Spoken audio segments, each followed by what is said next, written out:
All right. Hello, everybody. Welcome to, I guess we're calling it Chapter 2, Session 2 of the Imris Saga. I think total would be 23, if I'm not mistaken. Joined as always by my wonderful cast. Say hello, everybody. Hey, everybody. Hello. Hello, everybody. Hello. Goddamn. Hello. What? Everybody said hello differently. Did you want us to in sync with no preparation say hello everybody all at once? Was that what I'm you gonna wanted? I need just to wanted you to hard say to- hello. You didn't have to repeat my word for word statement. Good players follow orders. That was a Clone Wars reference for some of you watching at home there. For the youngins. Mm-hmm. The younglings, specifically. We know what happens to those. Anyway. Nothing more than they deserve. That's right.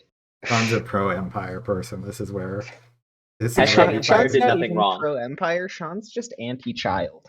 I mean, that's a fair position to have, I think. Anybody who spent a significant amount of time in the classroom, Charlie backed me up on this, is anti-child. 100%. We may love your children. We are not pro your children. All right. Moving onward. Last session, the party was able to search through the royal treasury of Losanan and found a number of interesting magical items which they took with them, as well as important historical artifacts of the royal family.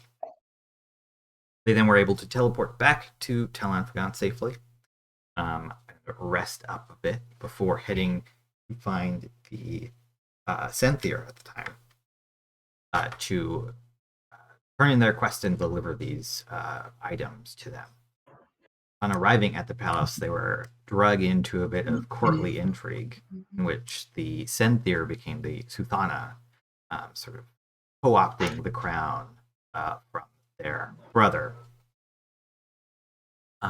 Afterwards, you all were invited to a feast and were given a couple days to ruminate on what you wanted to pick for your favors of this new monarch. There was some more relaxing, some intrigue as Uba tried to look into what the prince, the new Centaur, was doing. But we ended as kind of the festivities were just beginning. Suthana had just opened it up to everybody. So you guys are still kind of standing around after the Suthana's speech finishes in this sort of long hall which leads up into the throne room. People have gone back to chatting. Some people are starting to filter in to the next room where you understand the food and everything will be the tables to sit at.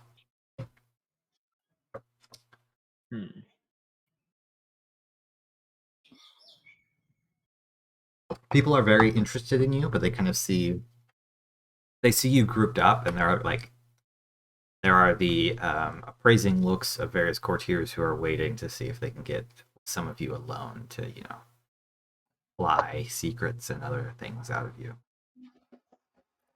I think Will notices that them being in a group is a protective thing in this case, and smiles at each of them really kindly, and then offers Kala her arm, and will walk away from the group to take some of that protection away.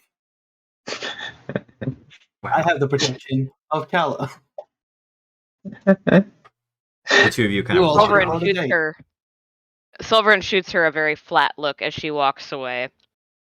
Will doesn't find that indiscernible from Sulveran's normal look. So. And he turns to Alveron, and I think Alveron had made a comment about him being a fashionista just before we closed last time. He is going to turn to Alveron and very sincerely tell him, I am certain that they would paint your face if you so asked. No, I think my coloration is is more appropriate. Though snags another glass of whatever it is off of a walking server. Just I might be slightly rosier. You know, I don't need blush to be blushing, and just take a sip. Not trying to get drunk, but certainly enjoying these festivities. The Sure, desert was very dry, and that was not good for my throat. You pulled a reddish liquid, which you are pretty confident was wine from a tray of a passing by server. As you guys are kind of having this conversation, the room is starting to empty. People are moving into the dining hall. Ella and Will included, as the two of you begin to enter into this new space. The throne room is kind of been filled with long tables, chairs, all plastered high with food and drink and all sorts of things like that. On the raised dais, there is another table sitting just in front of where the throne is, which has its own kind of platters of food and drink. And you can see that the Suthana has taken their place up at the very top of this arrangement, and already is kind of chatting with various people about all sorts of different things. You can see on the tables there are roasted pigs displayed very prominently, but also all sorts of other food, cooked greens, all kinds of lentils and colorful squashes, as well as just a variety of sweets, pastries, and all things like that. It's not really the kind of thing where they're bringing you out courses. It's just all there for you to grab and eat at your leisure. Kala will say to Will, "Well, this is very pleasant compared to past surroundings." Will kind of makes a show of looking around and says, "Oh, sure, I can see it being to some people better than eating on a ship, but it's still weird not swaying while you eat."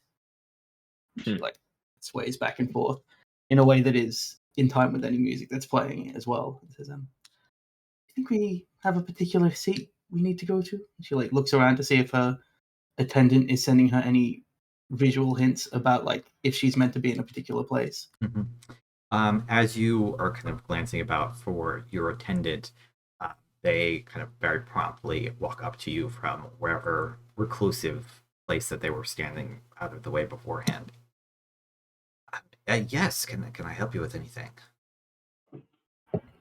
I was just wondering if we have a particular place where I'm meant to sit. You may sit wherever you wish. I am to understand that the Suthana has reserved spots at their table for all of you and your companions. But if you would prefer to sit somewhere less in the spotlight, that is, of course, your preference. Will inclines her head and says, "Thank you. That will be everything for now." He'll nod and then back up to his previous alcove. Kind of looks questioningly at Kala for if Kala would prefer to not be sat at the bonus table. Kala is looking at the head table already, well then I guess we have our place. All right. Yeah, will head up then to the main table. Yeah. You're sitting not right next to the Suthana, but just a couple chairs down. This table is round, so you're kind of sitting all around this. And as you get up to sit down, the Suthana say, hello, Will, and afraid that I have not met your companion. If you would introduce me. This is Kala, my our friend and ally in the search for Taurus. Well, a very lovely friend indeed, and she'll kind of give a not quite a bow because she's sitting down, but a bit of an inclination of the head towards Kala, who will take their seat very gracefully. Meanwhile, with the other group, Kella says very loudly, I'm getting hungry, so let's go. I think Uba's going to follow right behind her with Kojin on their shoulder. Okay, like a pair of kids, you see Kella and Uba begin to make their way into this dining hall. Definitely going to behave ourselves, I can tell you that. Oh, just reach out and like as I see they just reach out and just like tap Medea like slightly on the shoulder to get their attention and just we should and just because especially as I'm imagining Uba just slowly disappearing beneath the tall-bodied people, be like, this happened before, right? This will not go well. As we're walking, Andrew, I don't know what the colors of the drinks are that they drink normally here, but I have a red one. I've decided I'm now going to attempt to run the color spectrum. So if I see an orange drink on my walk through, that's the next one I'm getting. Okay. You make a perception check as you cast your eyes about. That's what this is for, right? Does the sailor background give me advantage on perceiving the presence of alcohol? I'm kidding. I feel like it should. If you fail badly enough, you see a glass pitcher of gravy that is orangish. I feel like the sailor background is a good pitch. You do chance upon it's maybe perhaps a bit more yellow than orange. Can I get any more detail than that? No. Is it on like a serving platter? Yes, it is. Okay. Grabs it out of somebody's hand. I was going to say, like, is there any more detail? Okay. So I guess just transferring the red to the left hand as we're like following Uba, and just what kind of glass is it? Like pitcher? Is it martini? What? It's like a flute. Flute? Oh, fantastic! Just kind of grab that in my right hand as we're going in. Yeah. Okay. Yeah, taking a sip. Con saves imminent. It seems to be a very spiked orange drink. Go ahead and make a constitution save, girl. Oh God. Am I still with Dyson. Alveron? Wait, I took a sip and I have to make a con save? Yes. Oh boy. Literally, we haven't even started yet. If I'm I'm still sure with this will be Alveron, fine. don't forget the +3. We'll all be very. Can polite anyone and in the civilized. stream? Can anyone in the stream put that GIF in of Jim Carrey as the fucked up firefighter? Oh yeah. Well, that could be worse. bad. 11. Okay. It kind of hits you pretty quick. It's pretty strong. You definitely taste orange juice, but this is not a mimosa. As we're walking, just you see Alveron just kind of after that sip. There's very clearly a moment where I'm like, right, sea legs. Wait, no. Just reach out, still with the wine glass, just hand on Medea real quick. Just all's well. It's fine. Mm-hmm. Let's find seats. Just double fisting it as we go through the party. Yeah. I suppose. Medea looks entirely uncomfortable by the nature of being an actual party and is mostly there just for an excuse to wear the dress. As you start to pass by everybody, the room that you left now is mostly empty, and you all are also greeted by this feast piled high, meats, pastries, and foods of all sorts of descriptions. There are also on the table casks filled, kind of sitting at either end. You think some of them have ale in them, some of them are small barrels of whiskey, all with kind of taps and an attendant kind of serving people at various different drinks. You two over at the Suthana's table are, however, approached by a waiter. Your orders are taken, whatever you wish is brought to you very promptly. Hella immediately goes for this giant pig the first one that she sees, and glances at Uba and says, "How do you eat these?" Uba is delighted by her choice and immediately going for the pig and says, it's a fine art. I will show you, and probably gets a knife from somewhere, maybe their dagger, and is using it to just absolutely go to town on this pig. The nearby attendant goes to like, I can do that Alveron's just for. tilting his head, watching to see if the servers are Never cutting these mind. pigs or if it's just the guests, and he's just kind of standing back watching. Yeah, a very not disturbed but surprised server looks on as Uba begins to just cut into it with their own knife that they brought. Let me know if you need any help. Uba is just like, over the glass no, of- go ahead, we're sorry. fine. Just like completely ignore, like not realizing that this is uncouth. It's just like, that's helpful, but no, I'm okay. Over the glass of red, it's just they clean that thing religiously. Don't worry, it's fine. It's fine. They cut off 10% and then lift the whole pig. Mhm.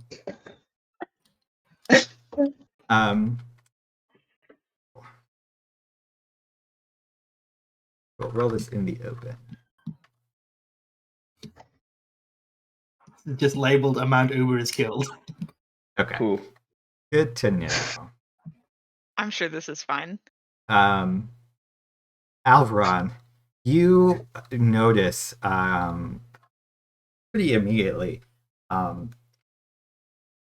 You can kind of feel someone looking at you, and as you go to turn towards the presence, whoever this person is, you hear a large as they bump into a waiter. You see Callum profusely apologizing to an Elcar waiter. Wait, who? Callum, from session 0. Wait. I didn't know about an Alveron character, apparently. I'm sorry, I'm completely dropping the ball on this. Not Callum. Who? Callum, Cal. From the ship. This was a long time ago. All right, hold on. All right, I'm glad Marissa's confused too. Wait, is this? It should be on your front page of your notes. Wait. Is this? Wait, oh my god. Hold on. Looking at my own bio for this. Everyone's like, I What? gotta check this stuff. At least I take This notes, is- but no. Are we gonna have to get into a Fucking ballroom way. blitz? Uh-oh. Is this bad? It's not bad. I hope it's not bad. Jesus. Okay. Literally. Thank you, girls. Those who looked away, the cats came down the stairs very aggressively. Just drops the red kind of out of reflex. Hold on, I'll make a dex check on that. Do I have a penalty in the dex check from the not so great con save, or Not yet. You didn't roll that badly on your con save. is gonna check if I'm able to? No, you. I forgot you had like a plus a billion. Oh, you shouldn't be getting a D4 here. That's part of it. Oh, what the hell am I getting a D4? If It's it's for a while ago. if it's theoretically sleight of hand, you do get +5. You also should be getting the +3 from the Aura of Protection. You certainly can't get both of those. Okay. Well, I leave it to Andrew if I actually drop it or not, but I presume it's not the biggest faux pas in the world. But Andrew, up to you. Do I drop it or do I manage to catch it at the last second? But sorry, Jack. What was the +5 from that you were talking about? If it was a sleight of hand check to catch the No. glass instead of a save. We rolled it as a save, so I'm gonna say it's a save. In which It's the case you plus- do drop it. The +3 from. Well, the +3 Don't is even- going to be canceled out from the Okay, yeah. D4 that shouldn't have been rolled. So there's everybody, not everybody, the people nearby to Alveron kind of hear this and look over and to see him having dropped his glass. it's dropped at the exact same moment as I'm walking forward, yelling, "Deterrent! What? My lord, what are you doing here?" Alveron, it's been months. I did not expect to see you in the palace. When I reach him, just grab him. Like, still, I am protecting this, but just, boom, just big hug. It's like, Propriety is gone. It's good to see you. Like, underneath the weight of your hug, coughs a couple times. Does he return the hug? That's very important. Yeah, he'll grab you like at the shoulder. Also trying to keep his drink up, which his cup is looking a little bit cracked from where he bumped into the waiter. Not for nothing. What's the color of the drink? He has a flat glass with a dark liquid. You think it's either whiskey, although it's pretty dark. It might be scrum. Excellent. All right. Well, that's for later. That's very much further down the color palette. But just step back. Cal, what are you doing here? Is he dressed in local fashion, or is he dressed? No, he's dressed definitely in the Romnian style. It's like a little bit leaning more towards the 18th century French, a little bit, like, a little bit poofy, big coat, lots of embroidery kind of thing going on. Gotcha. He is wearing blues and golds as well. Okay. Family colors, would I remember that? Make a history check. I think it's been long enough in character as well, and you didn't see them that long. Sure. 16? That I can roll a 16 on. You do remember. These don't seem to be his family colors. You think these are actually the it might be the Romnian royal colors that he's wearing.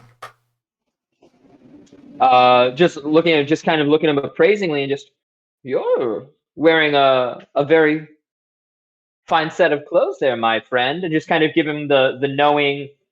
We are doing courtly speaking, are we?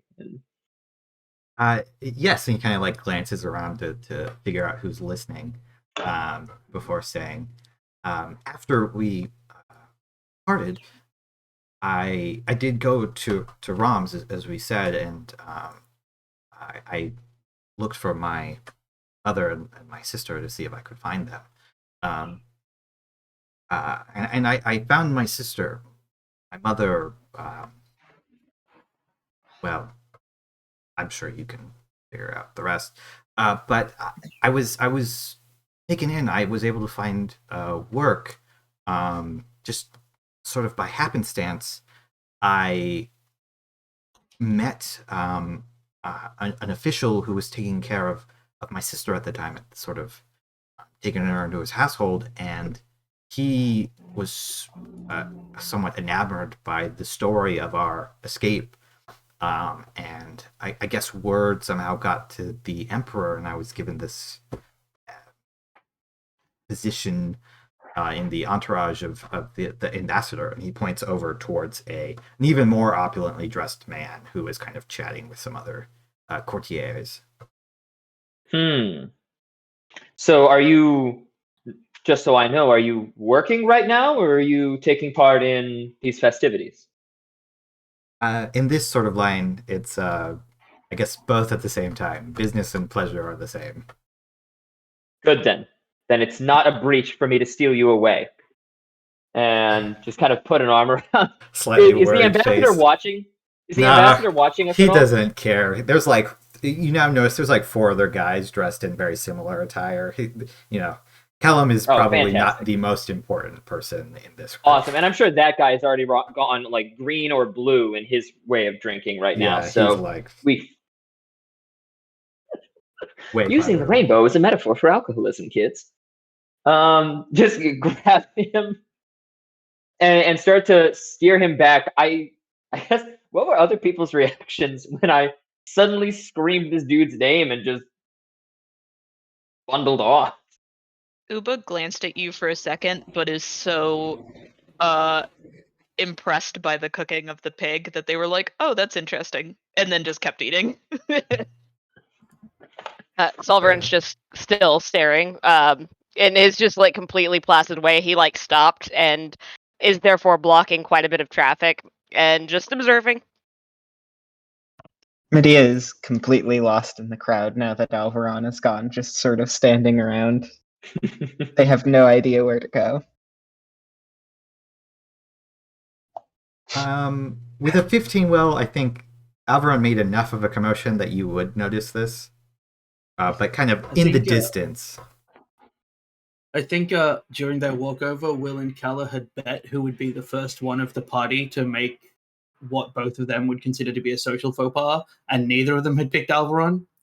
So they kind of just look at each other as like, well, what does this mean for our bet? And I think Will says, I guess we just wait for the next one. Or we could just say even money. No, That's next one's more boring. fun. Yeah, you're Yeah. right. And then we just go back to whatever we were doing. Okay. We went up to our seats at so we were like approaching our seats at the Sultana's table, right? I think Before Uba. you were standing near Uba eating, but yeah, you could have been heading up to your seats prior to that. Gotcha. I've just got Callum in tow, and has Callum realized that I'm part of the party? Good question.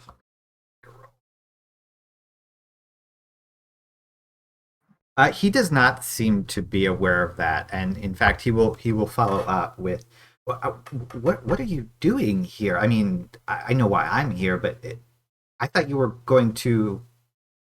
I just assumed you would be back out at sea or something." I've been in the opposite of the sea, actually. I've been mucking about in the desert fighting demons in a lost and forgotten city. But kind of like, so you're this feast is for you. Well, my companions first, but yes, my friends and I. And with that, I'll just bring him up and everyone, and I'll just kind of look at him just as we're walking along. I'll also just, before I introduce him, just kind of give him we're among friends, I promise. And this is friends. This is an old friend of mine from the days just before I met you. We were in a similar boat and managed to turn our fortune around together. Everyone, this is Callum. Well, it's a pleasure to meet you all and to be invited up to this table. And you will note that, or definitely Will would have noted that each of you were left a guest seat. So there are, for your whole group, there's actually 10 available seats. Not 12, or didn't get a main table seat. There are 12 available seats. I want to meet Odd State. That's the most. That's speciesism, that is. Elves just don't recognize dwarves. Dwarves. Kobolds either. Kobolds. There you go. It's a pleasure to meet you, Callum. Gives a deep bow. Gesture to his seat, set my drink down, and realize the plate in front of me is empty. And just look at it confused for a split second, I guess, but then just kind of carry on and... Yeah. A waiter will very quickly, as you look down at your plate, step up to ask you what they can bring for you, offering you basically anything from the table below or anything that you could possibly think to ask for. Roast boar, some of those grape leaves, please, and then a glass of water if you have it. Yeah. Almost as soon as you've asked, he is gone and reappeared within moments. You turn around to continue your conversation. The food is now sitting in front of you. Glorious. Yeah, I'll just invite Callum to do the same, and then I guess Uba's still off getting the pork. I'll stop spotlighting, and I'll just engage Callum in conversation for a bit, okay. As everyone kind of settles around. All right. Regale him with slightly amped up versions of our adventures together, as is tradition. Good choice. All right. Sulveran and Medea, you both now off in the wings, unaccompanied by any of the other party members, begin to be approached by all kinds of different people. Elkar, visiting human dignitaries, dwarves. They all want to know, like, what was the city like? What did you do? Were you scared? Those kinds of questions. I feel like Medea, if asked these questions, is like polite, but just gives like the most historical recitation of like the events they can. People quickly grow bored with Medea, and then go, well, that sounds fascinating. Like they talk about like the contents of the library, and they're like super fascinated by like the specifics that are going on in there. You a couple times find yourself talking as people have walked away to say, oh, hello, I haven't seen you since such and such. Yeah. Sulveran is like kind of like stepped like right back behind Medea, kind of in the same pose that he had used when they first brought him to the Dwarven city. And after about the fourth time this happens, he just kind of lays a hand heavily on Medea's shoulder. Would you like to sit to eat? And he gestures at the main table where Alveron has gone, because he can see that like wide expanse, and he knows that they're here for fancy dealings. And then he also turns his head and indicates a smaller table filled with more common folk, leaving Medea the choice. Well, whichever will have the most food should fit, but I hope there's a chance to dance soon. They point to the larger table. I'd also like to sit with the group. Sulveran nods and follows them up, but he is waiting. He is looking for Uba and especially Kella. Speaking of Uba and Kella, I'm going to have Kella make a wisdom saving throw, but I also want Uba to make a wisdom saving throw. Okay. So, Kella gets a 17. Uba, I need to turn these wisdom off for everybody. For the blessing. Mine without that would be a 14. Okay. You do manage to. You're kind of eating, and you kind of think.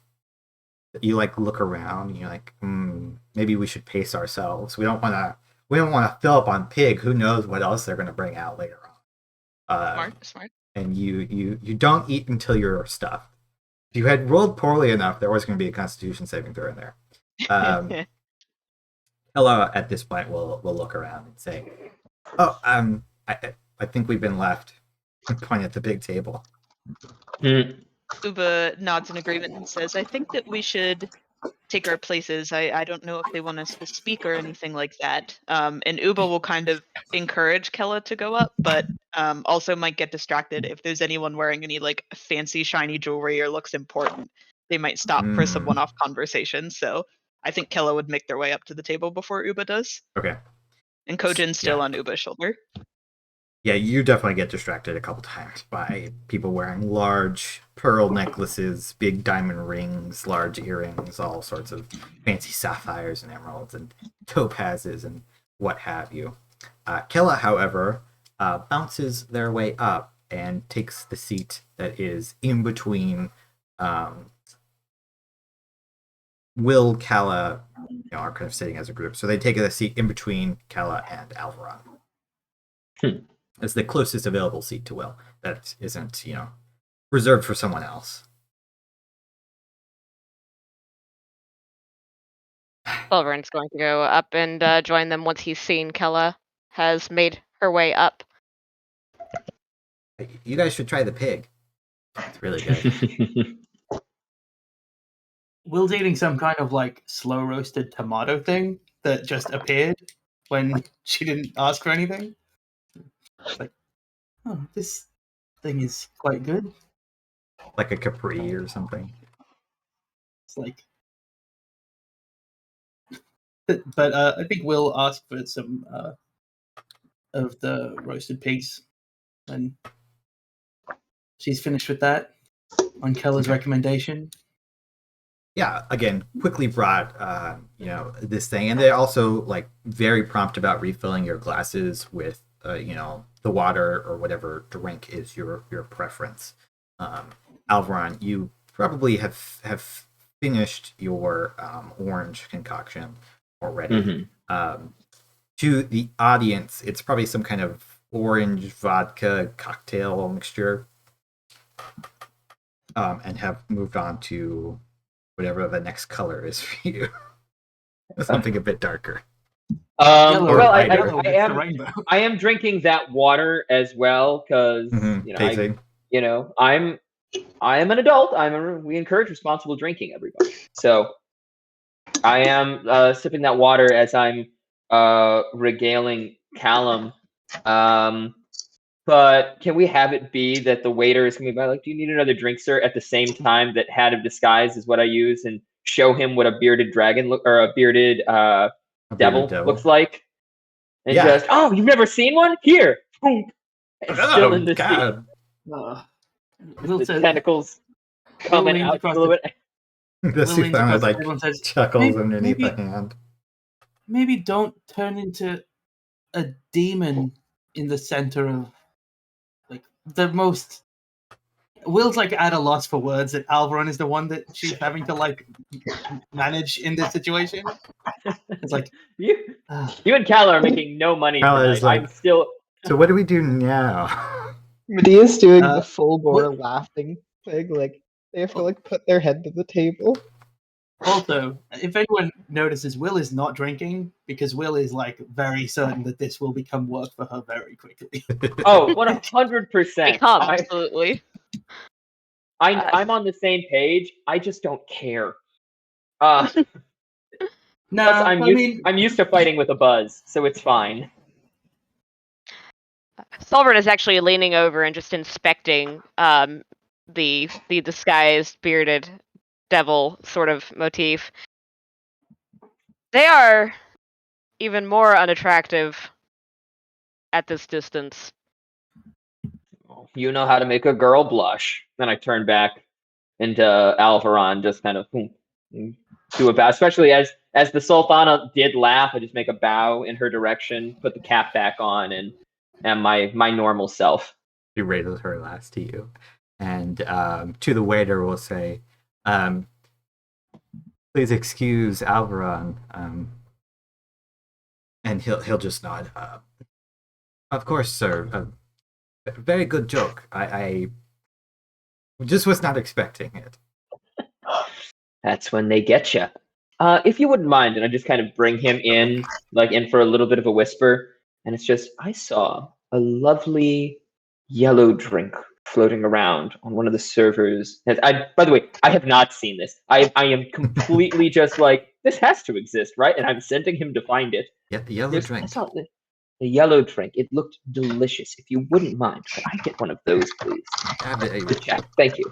Right away, sir. And he'll again vanish off. Taking a little bit longer this time, but eventually reappear with a pale yellow drink, which he sets down in front of you. It's fizzing a little bit at the top. Just like not like actively fizzing, just like it has some fizz on the top. Sarah's on the right track with exactly what I was worried about. Just say, "Oh, thank you so much." Oh my god, I have no idea what the source of carbonation is in this world. Just take a sip. Yeah, it tastes pretty good. Have I ever had a carbonated beverage before? Is that at all like? I mean, champagne exists. Okay. So if you've had champagne, which at least you've heard of it, okay. Fizzy drinks are not a super strange thing. Like people know that they exist. Gotcha. Not like unheard of. carbonated soda doesn't really people don't really drink that, but yes, this you think actually has champagne in it. It's got a lemony flavor, a lemon fizz. You're not exactly sure, but it tastes pretty good. It also has a slice of lemon kind of wedge pushed into there.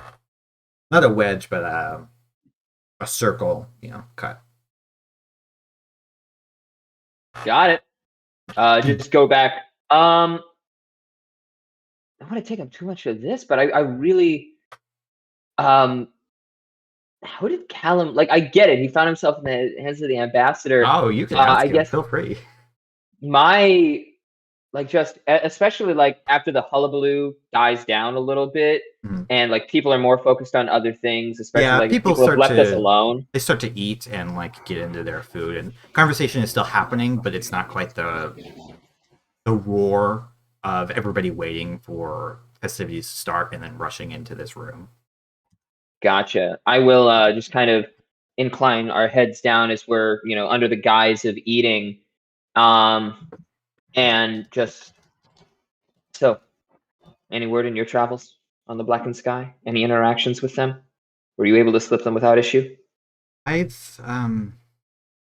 they didn't Like seem the that jovial congeniality is just gone. Now it's like full serious. Mhm. Like what do you know? What have you dealt with? What have you seen? I don't think that they were after me very much, or at least once I got to the city and got taken in, I think they just, wasn't worth the trouble maybe for them to come after me at that point. You know, traveling with an ambassador, there's guards about all the time. But I've kept my ears out. As far as I know, they've been moving through the Dorantian Sea, plundering where they can and making their way south, like they had said. Yeah. I guess they didn't stop once we left. Did they come for you at all? Or perhaps they didn't care once we escaped? They sent a few after me and my companions. Nothing that we couldn't handle, but definitely earned a little more bad blood from them. But not to get too far into it and ruin your dinner at all. But I was able to make a trade with, shall we say, some local strength, and get at least a piece of sorts in oh shit, what is the name of the port? Talamphaggon. Talamphaggon. Just was able to get some peace there and get a little bit of a ceasefire, but I just kind of look at him and have you spent any more time on the sea, Cal? A little bit. We, around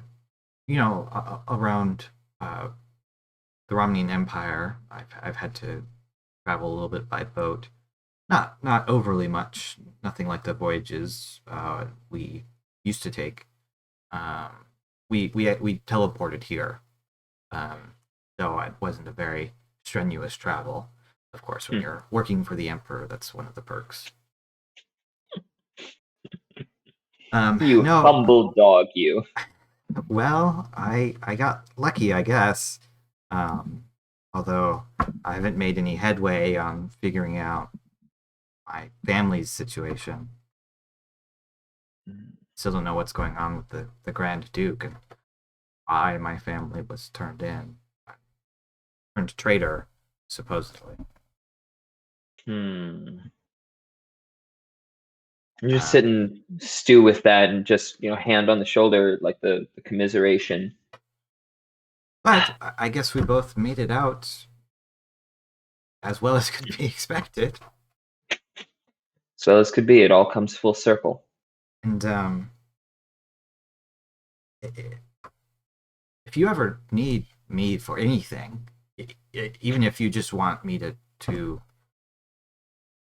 travel with you or chat sometime, just let me know. I don't think I would be here if not for you. So I would do anything, really.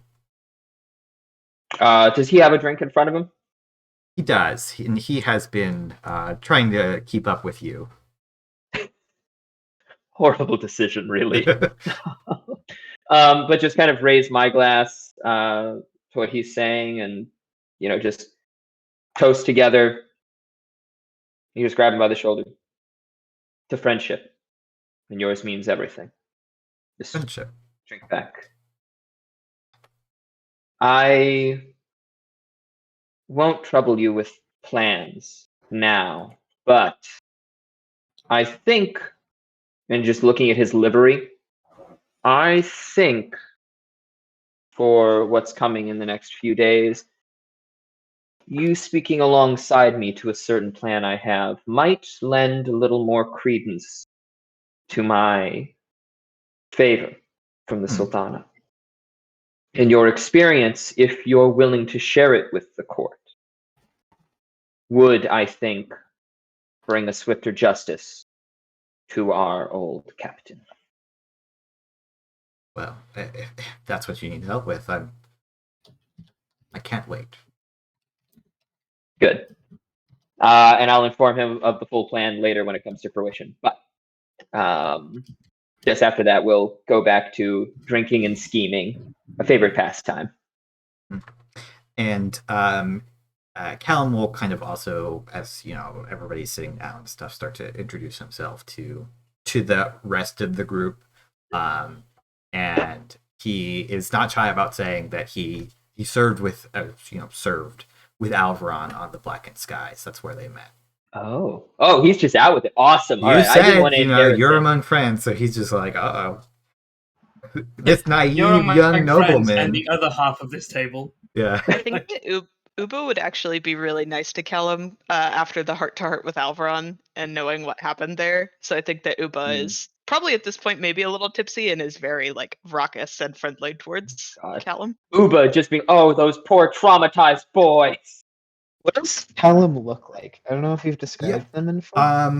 Callum looks like he's a human with a bit paler skin, like very dark, like black hair that's cut short, kind of similarly to the way mine is right now, actually. Very handsome, like square jaw, piercing blue eyes. He has a little bit of a stubble, which he didn't the last time you saw him, Alveron. He hadn't quite yet grown out very much of a beard. And like just very kind of rich features. He's a bit older looking than you remember as well, Alveron. Like he seems to have gained a bit of wisdom in the last couple months that you've been gone. I think last time I described him as like Henry Cavill in The Count of Monte Cristo, like a very younger kind of Henry Cavill.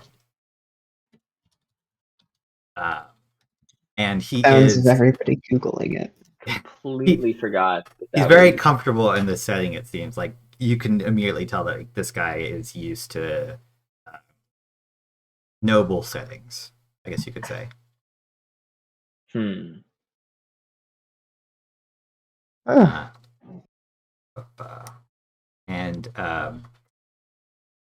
Hella, in the meanwhile, has switched over from whatever meats and stuff to eating pastries. She now has a large piece of cake in front of her. Will looks at the fact that Keller so quickly is now eating cake, but then remembers that she was off with Uber, so that probably means they ate just meat for a while. So this is probably appropriate food. And Will kind of looks around. Now that everybody's like halfway through eating and getting to know each other, right? Yeah. Andrew, do they have some form of rotated meat, like gyros or like shawarma? You said there's like a variety of this in What do you Imris, right? think Kolash is, man? Yeah, there's definitely there's a whole section of this area just dedicated to these like 5 rotating meat piles that are slowly being cooked. Medea has been eating this for like the entire time, just nonstop. The waiter, you want another order? Oh, okay, sure. Did you want some greens with that? For the rest of the table as well, your kobold friend, would you like any vegetables? Uba cackles and says no, thank you. Do you have roasted Brussels sprouts? The grape leaves are stunning. Brussels sprouts. I will get you some vegetables right away, ma'am. Sulveran holds up his hand. I as well. And fruit, if you have it. We do. He has like... I can get you bunches of grapes, or would you prefer like apples? A little of each, and Okay. he has just like this incredible variety. It's like every tiny corner of his plate is filled with something different, Yeah, and he is just that's the way to trying go. every single thing. Do you The have best way to eat. Do you have spinach puffs or something like that? Oh yes, I have. Well, even if I don't, I could have the chef make some. If you would. I'll be right back with all of this.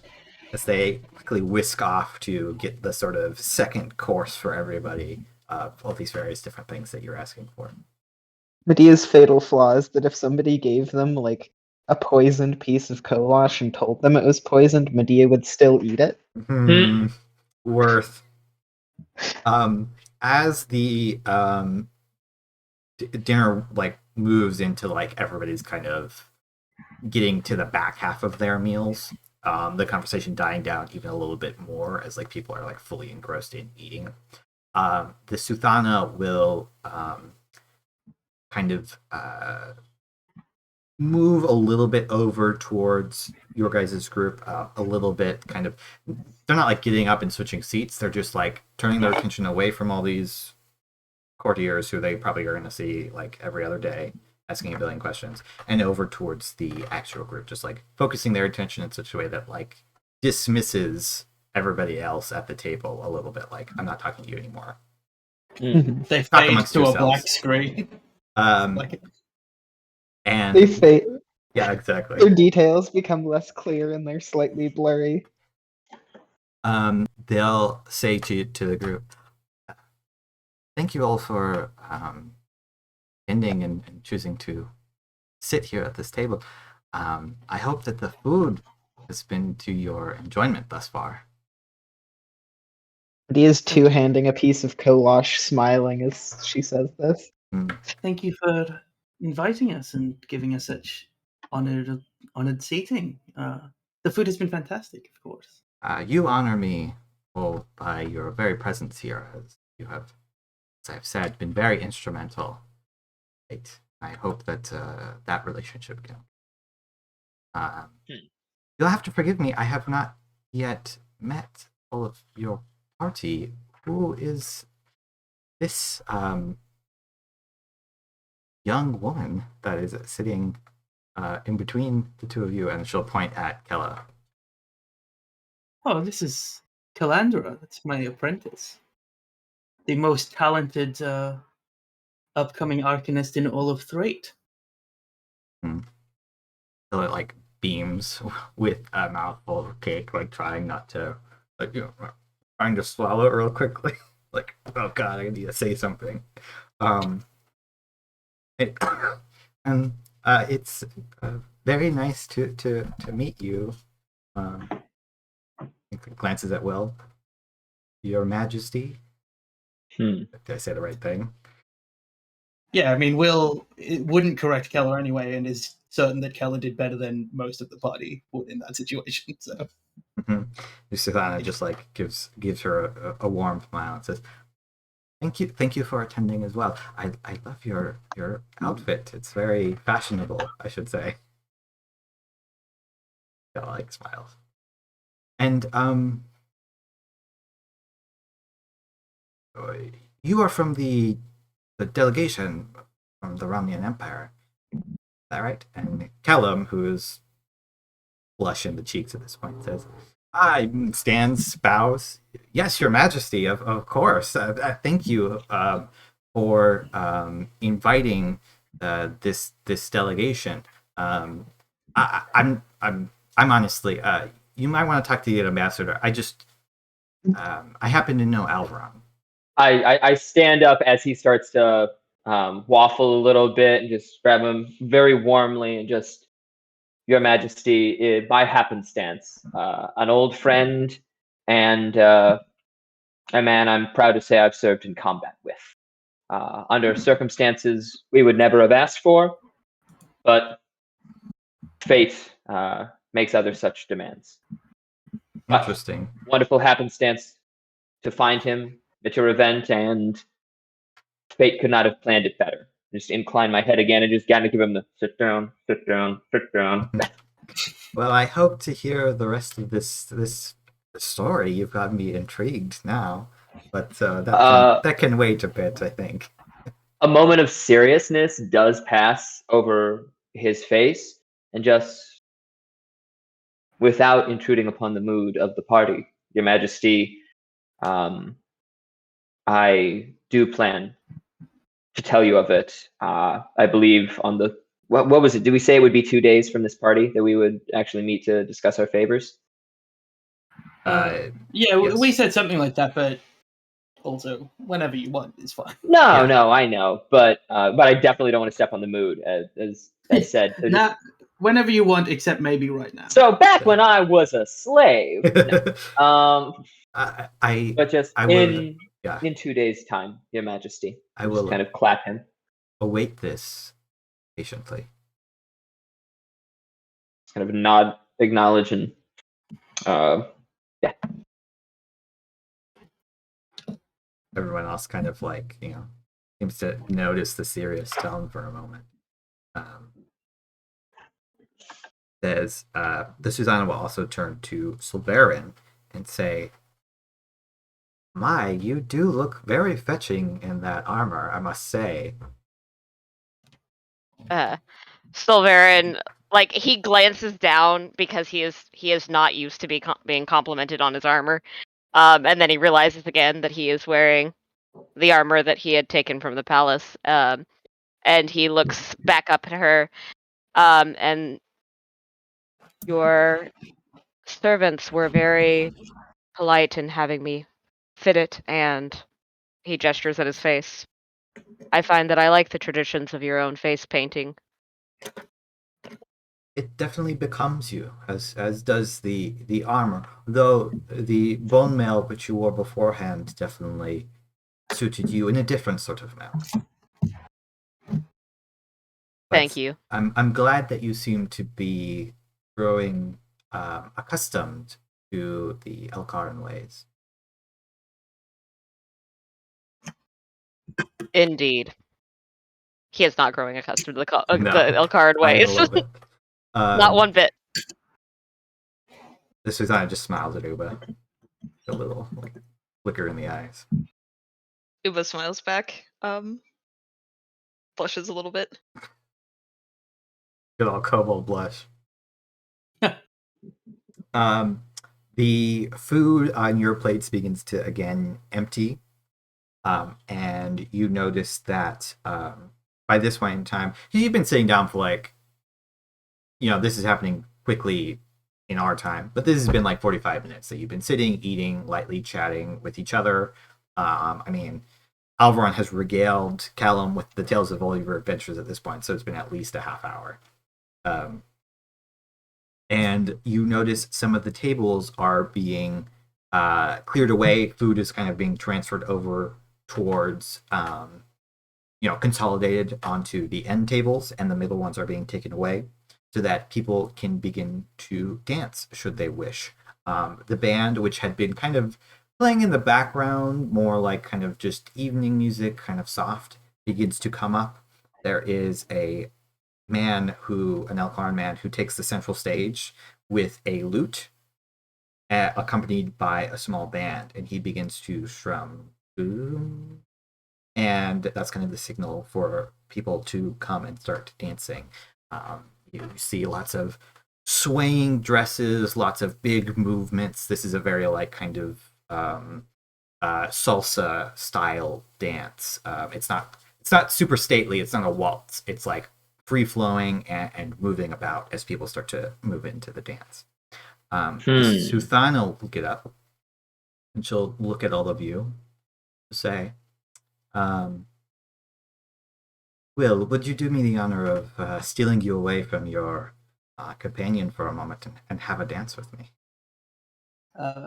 Will, noticing that the music had started, was probably going to take a song to work out how to dance to it, but will of course accept the Suthana's offer and says, I was about to ask Uba a similar question, but next dance, I suppose. And we'll stand up and I guess offer her hand to the Suthana, or take the Suthana's hand.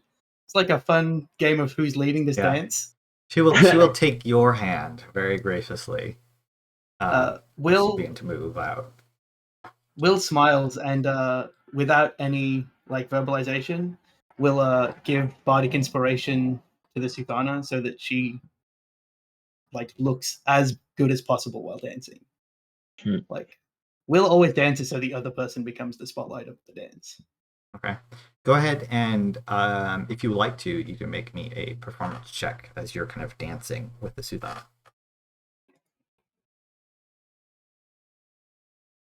2.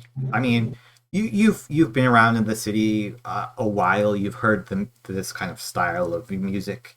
It's common and even in street performers and stuff like that. So it doesn't take you that long to kind of figure out what the beat is, kind of check out everybody else, the way everybody else is kind of dancing, and adapt to that style quite quickly. It's a little bit different than what you're used to. It's certainly not the way that the Gathite would dance, or the people in Twinport where you grew up. It's not that very different styles. Like an element of like a steerage jig to the start of how Will like gets into this, and Yeah. like, oh no, I understand now. It's one of these type of dances. Yeah. And the Suthana seems very impressed with you as you're kind of there's lots of dips and stuff, so you'll be like a little bit far apart and then pressed up close together as you're kind of making your way through. And she will say, as you're dancing, "You are very competent on your feet. I suppose I shouldn't be surprised." Will inclines her head and says, comes with the whole bardic thing to be quick to adapt to new music. Trying to be very humble about it. I myself was not as natural of talent. I've had to work on my dancing a bit. And it's like she's a competent dancer, but you wouldn't say that she's like the most skilled person in the world either. It feels it's a little bit mechanical to you, the way that she's dancing. Like she knows the steps and she's memorized them, not really. She kind of has to work to feel the music a little bit, if that makes sense. Then I think Will uses the kind of bardic inspiration to like, at a point where you would never spin somebody in the dance, spin her in a way that like she can't be doing it by like pure learning. It has to be like you just have to give in to being spun. Okay. Roll. I should really have stats for her on my part. Unacceptable. I mean, she's a dex-based fighter, so probably like I'm gonna say a +8. No, she would. Yes, she would be proficient in dance specifically for this. So yeah, +8. Okay, she does. She takes this very well. Like Plus bardic inspiration. It comes plus bardic inspiration. All right. Also, you rolled that as Will. That's why it rolled so well. That's true. No, I just had your token clicked. It does help though. 31. Okay. Spurred on by this bardic inspiration, she becomes the center of attention as like this unexpected twirl happens, and the two of you kind of take center stage as everyone else, they do that thing where they clear a little bit more of a circle for you, so you're kind of like more focal in attention, being two of the most important guests here at the moment. I actually didn't say, but that was not what I was expecting. You are full of surprises. Will smiles and says, sometimes you have to take a step in the dance that shouldn't really be there. It looked great. And Will is like smiling very like happily with just being able to dance in general. Like Will hasn't danced for a long time. Perhaps since like an engagement party at some point. But intrigue. She smiles and says, I enjoyed strangely the responsibility you put on us to go to the city. I'm glad that you took up on this job. I had been considering going myself for some time, but think it worked out better this way. Hmm. I'm glad that you all seem interested in sticking around for a little bit. I could use people who I can trust who don't necessarily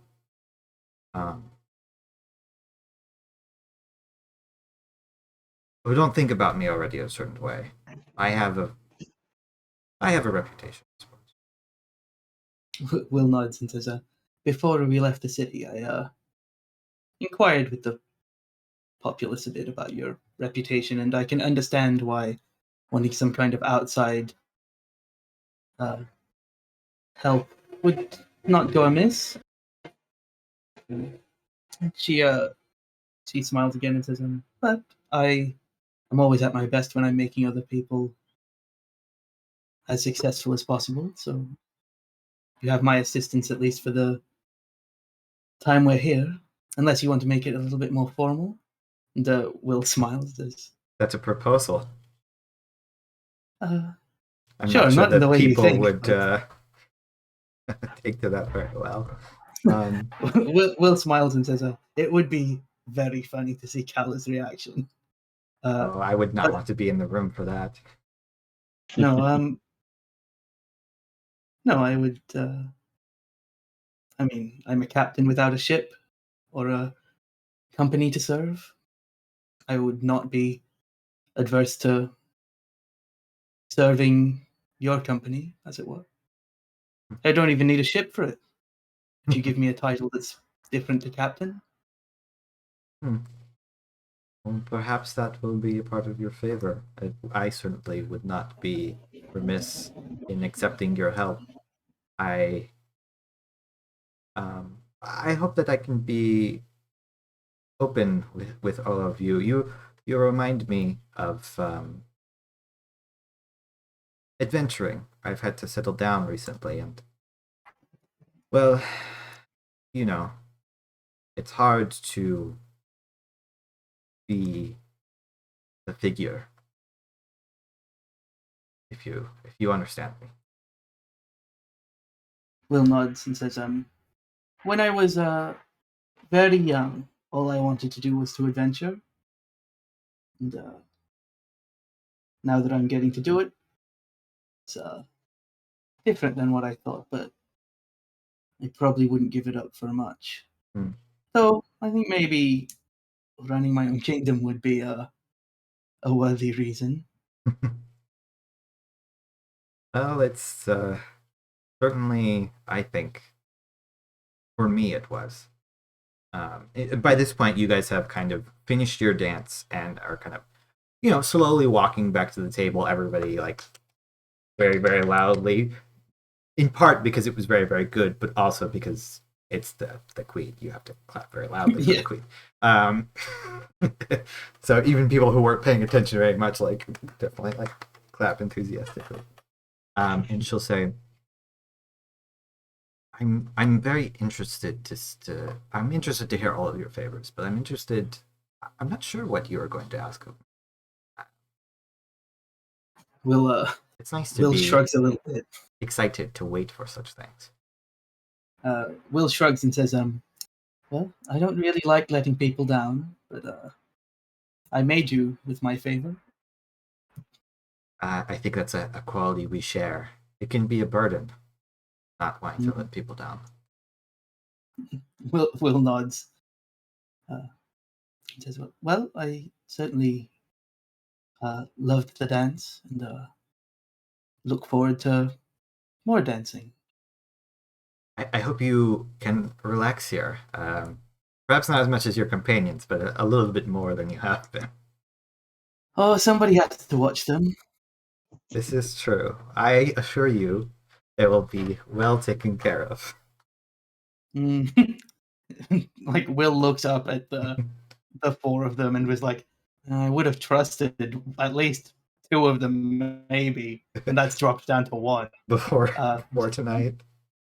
Yeah, like, it's hard to watch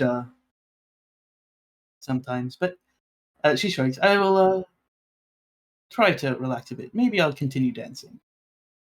Here, you would like another dance if your date will not be too upset by it. Let me know. Will smiles and says, I'm sure she understands that, well, Perhaps she I'm can just have sure a she turn. I would not be opposed. She's probably a better dancer than I am. Somehow I doubt that, but ever the modest one. Will laughs, and when we get back to the table, we'll not go and ask Kala to dance, but we'll ask Uber to dance. Uva is a bit reluctant. They like dancing, but no, they aren't the best at it. So they're like, well, I don't know much of this particular dance. Perhaps you would care to dance with someone else? And they look very nervous.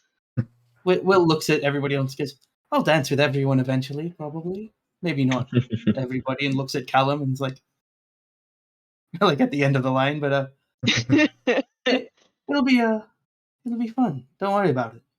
Uva nods and says, then I will follow your lead. And they kind of plop Kojin down in their chair and follow Will. Will, as Will is walking off, clicks her fingers and deposits flax on the chair with Kojin to keep Kojin company.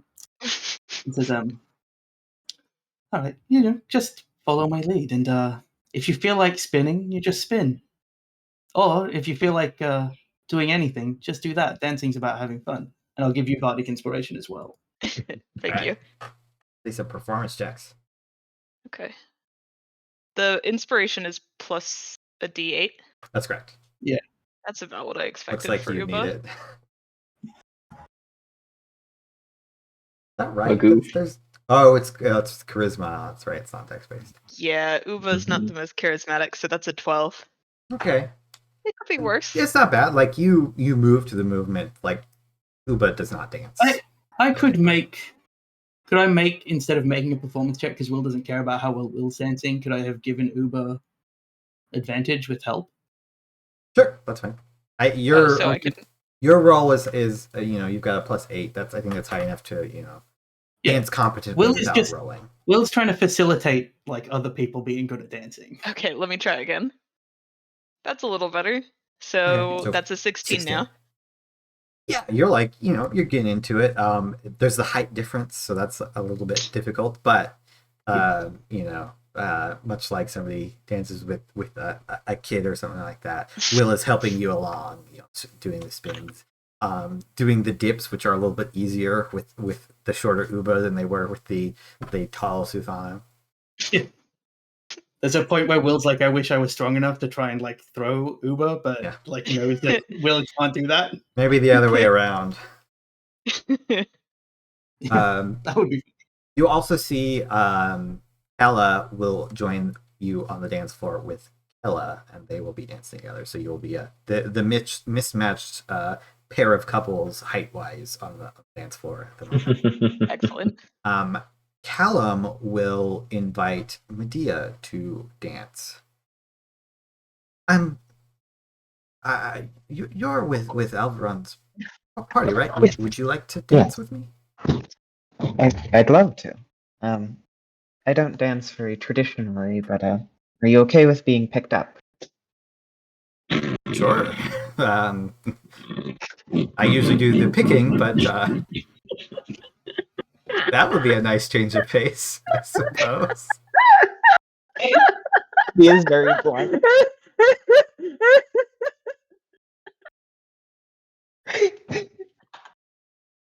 Can I make a pitch to you to make an athletics check?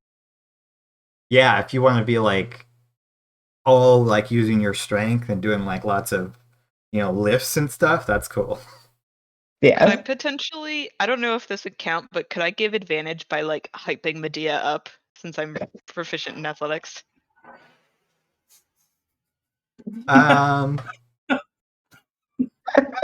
Like a gym bro when you see your other gym bro about to lift something, kind of like that. Yeah. I'll let you make a performance check to give them advantage. Me? Or persuasion, yeah. Would it be performance with strength here? Sure. Okay. to give them advantage. Okay, so I should roll a performance. Yeah, since you're trying to like verbally Jimbro them on. Nope. Okay. It's hard to hear over the din of the dance, but you are like, yeah, get it. Let me roll for Callum. Sulveran just takes like a very large bite of his apple, which of course means he's almost eaten the entire apple exactly like a horse, and is just watching. Look, that's the difference between a 4 and a 13 there. Oh, that's fine. Why is he so crabby? I forgot to. Oh, Jesus. Callum's got stats, but not the queen. No, well, Callum was involved in a fight in the session that Ah. he appeared in. Somebody go slap the Suthana so she gets stats. Uber, you're in charge. I'm gonna roll manually. He doesn't. He needs- I forgot some of his stats wrong, but The Emperor I know needs what it clothes, is. but it's the Suthana needs stats. okay. Yeah, he's got +4 in this. Although I guess if he's running athletics as well, he actually has a flat 0. So I'm just gonna roll a d20. Ah, 15. Yay. Okay. Despite being unaccustomed to taking on the role of being thrown and lifted up, he takes to it pretty well. Like, he's nobility. He's trained to dance, and he also worked on a ship. So, like, being caught off guard by getting chucked about is not outside of his realm of experience. And so your dance is a lot of like I said, like lifting up, kind of swinging the other person around. There's lots of people definitely like dance far apart for this because there's a lot, like I said, there's a lot of movement. This is not a waltz. This is like people are getting dipped and like thrown about, lifted up, that kind of thing. So you do all of this with Callum, who takes it in stride despite being not used to having being the one lifted and all that. And people do clap. Not quite as many as clapped as the Suthana, or are kind of clapping as Will and Uba break off. But people do give you a good performance kind of thing. but he is absolutely delighted by the chance to get to lift someone up and around. Yeah, you both, you all kind of are getting back to the table around the same time. You guys all got up to take your dance around the same time. And Cal kind of like sit down next to Alveron saying, boy, you travel with an interesting group of people. Will takes like a step and would ask Keller, but Keller just came back from dancing. So Will gives her some time to eat some more cake and like steps to Medea and says, do you want to go again? Sure. Will smiles and says, all right. But I'm happy for you to throw me. I'm not sure about how good I'll be at that, but you did a good job, and I'll give you bardic inspiration. How about you just try to twirl in the air? Sure. So more like acrobatics and athletics. Will smiles and says, no, I want to try the version that Callum did. All right. So athletic checks for this style of dancing? Yeah, if you're doing it's almost not dancing. It's almost like an athletics show. Like this Cheerleading. Cheerleading, yeah, exactly. With a 31 or 32. Jesus. 11. All right. Better than Will could have done. Yeah, Medea is doing a lot of work here. So you're being lifted and thrown about. It's a moment little of exhausting. Will flashbacking to being like a blacksmith's daughter at 3 and just being like hurled places. Yeah. I mean, like, no, this is a weird experience and slightly nostalgic in a way I don't love, but she smiles and enjoys the dance. Yeah. And again, people clap for you. Before you are able to get up to the table, however, a couple of loose Elkar nobility ask both of you to dance. Although Medea, yours asks if you would like a more traditional style of dance with them. Medea's like, of course, I won't be as good at it, but I'll do my best. That's okay. Both of you, why don't we just give me a couple more performance checks for this one? Okay. Says you're dancing Will with some declines random to people. dance with somebody else. Oh, I have he's like, no.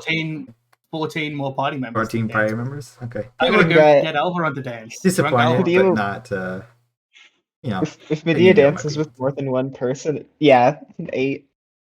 Okay. Yeah, in a normal dance setting, Medea is not quick on their feet, and so they struggle with that aspect of it. They're kind of getting, you spin, but you spin a little bit too many times, and you're a little bit too far away from They get a little your dizzy. partner. Yeah, you get a little dizzy and stuff like that. But not everybody here is a perfect dancer, so your partner still thanks you for the dance and all of that stuff. Medea will take like a bow and almost trip while doing it because of the dress. Like, careful. Thank you, and consider calling on me if you ever desire another dance. Of course. Medea's mind, now that they've danced an appropriate number of times, has shifted back to the coat wash. Back to the meat. Okay. Yeah. You all, I don't think we need to do every dance, but I do want to do one dance. Okay. It doesn't have to be Alveron, but I will use a bardic inspiration for Alveron. And then for the last one, I want to talk to the lute player and ask if they can play a song in Gathite, and then ask Sulveran to dance a more Gathite traditional dance. Okay. Sulveran says, They Will pull out says, a big ass drum. Yeah. Will's like, yeah, that pretty much covers it. That's the part of it. And Will like approaches Sulveran and says, I think they're playing kind of song that we could dance to in Gathite. Sulveran looks at the band players, looks at the crowd, and he is almost smiling. It's probably the closest he's gotten to just like, he's not even trying to hide it. And he stands up and rolls out his shoulders, and goes to join Will. And he probably beckons over to Kella too, since I'm thinking most Gathite dances are very group-like. Sure. That makes sense. Will smiles and kind of murmurs to you as they're walking out, goes, I've never done this without the sea underneath my feet, so we'll see how this goes. You will have to take the lead, and she gives you her last bardic inspiration, which is now called Dance Inspiration. Inspiration. Different resource. Let's get it. Inspiration. Sulveran just huffs out a bit. I am not particularly known for my dancing, but I did used to teach the children a little. And he will wait, listening for the first couple of beats of the song, and that time, like, that faint smile does become a very quick teeth-showing grin before he settles his face again and turns to Will. Will is also smiling. Is this just a normal performance check, Andrew? Yes, I think so. I guess I have to have Keller roll. I feel like we should invite Uber for this as well.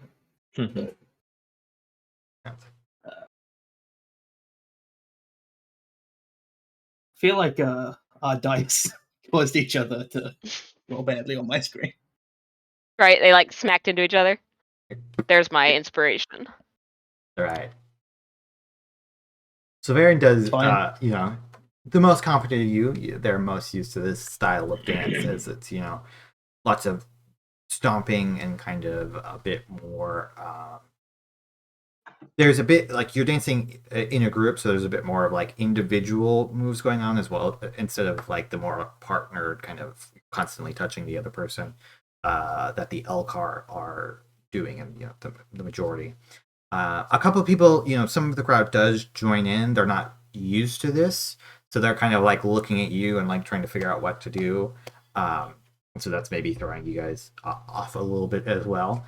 But you all kind of like dance to this kind of strange, a little bit more beat heavy music before kind of like the final drums like doo doo doo doo doo doo, and the song ends. Will smiles at Sulveran and is like, all the other dancers fine. This one is exhausted after. Yeah, This is like, you're like, whew, man. oh, that one's always harder than I think it's going to be. And she like puts an arm around Keller's shoulder and says, "Thank you for leading us, Sulveran." Sulveran. Oop. Go ahead. Mm-mm.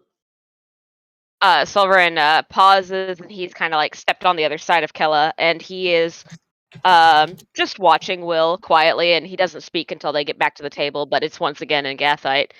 And that was kind of you. And he nods to where she had gone and talked to the players.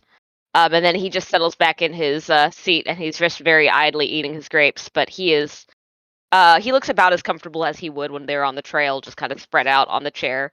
No longer as stiff as he was in this extremely fancy environment. Will smiles and says, the Alveron music was getting a bit boring anyway. There's not enough drums in most music. She like wraps her fingers on the table. Has Callum recovered a little bit with a little bit of food and more water in his stomach? Yes. Good. Alveron didn't realize, Alveron wasn't sure whether or not we could request music, but after seeing Will, a couple more songs, I think we'll let play, and then walk over and kind of nudge Callum and bring them off the dais and give Will a knowing look as well as we're stepping down and speak to the head lutist. Whisper to them a sailor's jig called Come All Ye Sailors, one that would be known to most. And it's just literally a ship dancing song that's meant to be done and have people come in and out with the jig.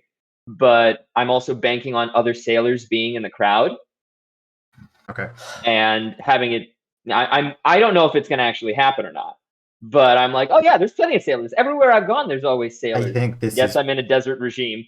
prime opportunity for good die, bad die. Oh no. You've been Roll me anxious to 2d20. use good die, bad die. I've been thinking about it. Will Perfect opportunity. Will does get up and finally like extends her hand to Keller and says, I was saving the best for last. And like we'll go dance a sailor's jig, I suppose. Well, you've wasted your opportunity. I am not as nearly as good a dancer as some of your companions. Andrew, how do you want me to do it? Do you want me to roll 2d20 or a d20 and then a d20? Your preference.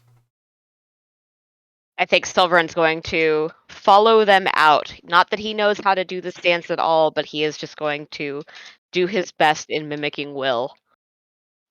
Okay. There are only not. because of the amusement.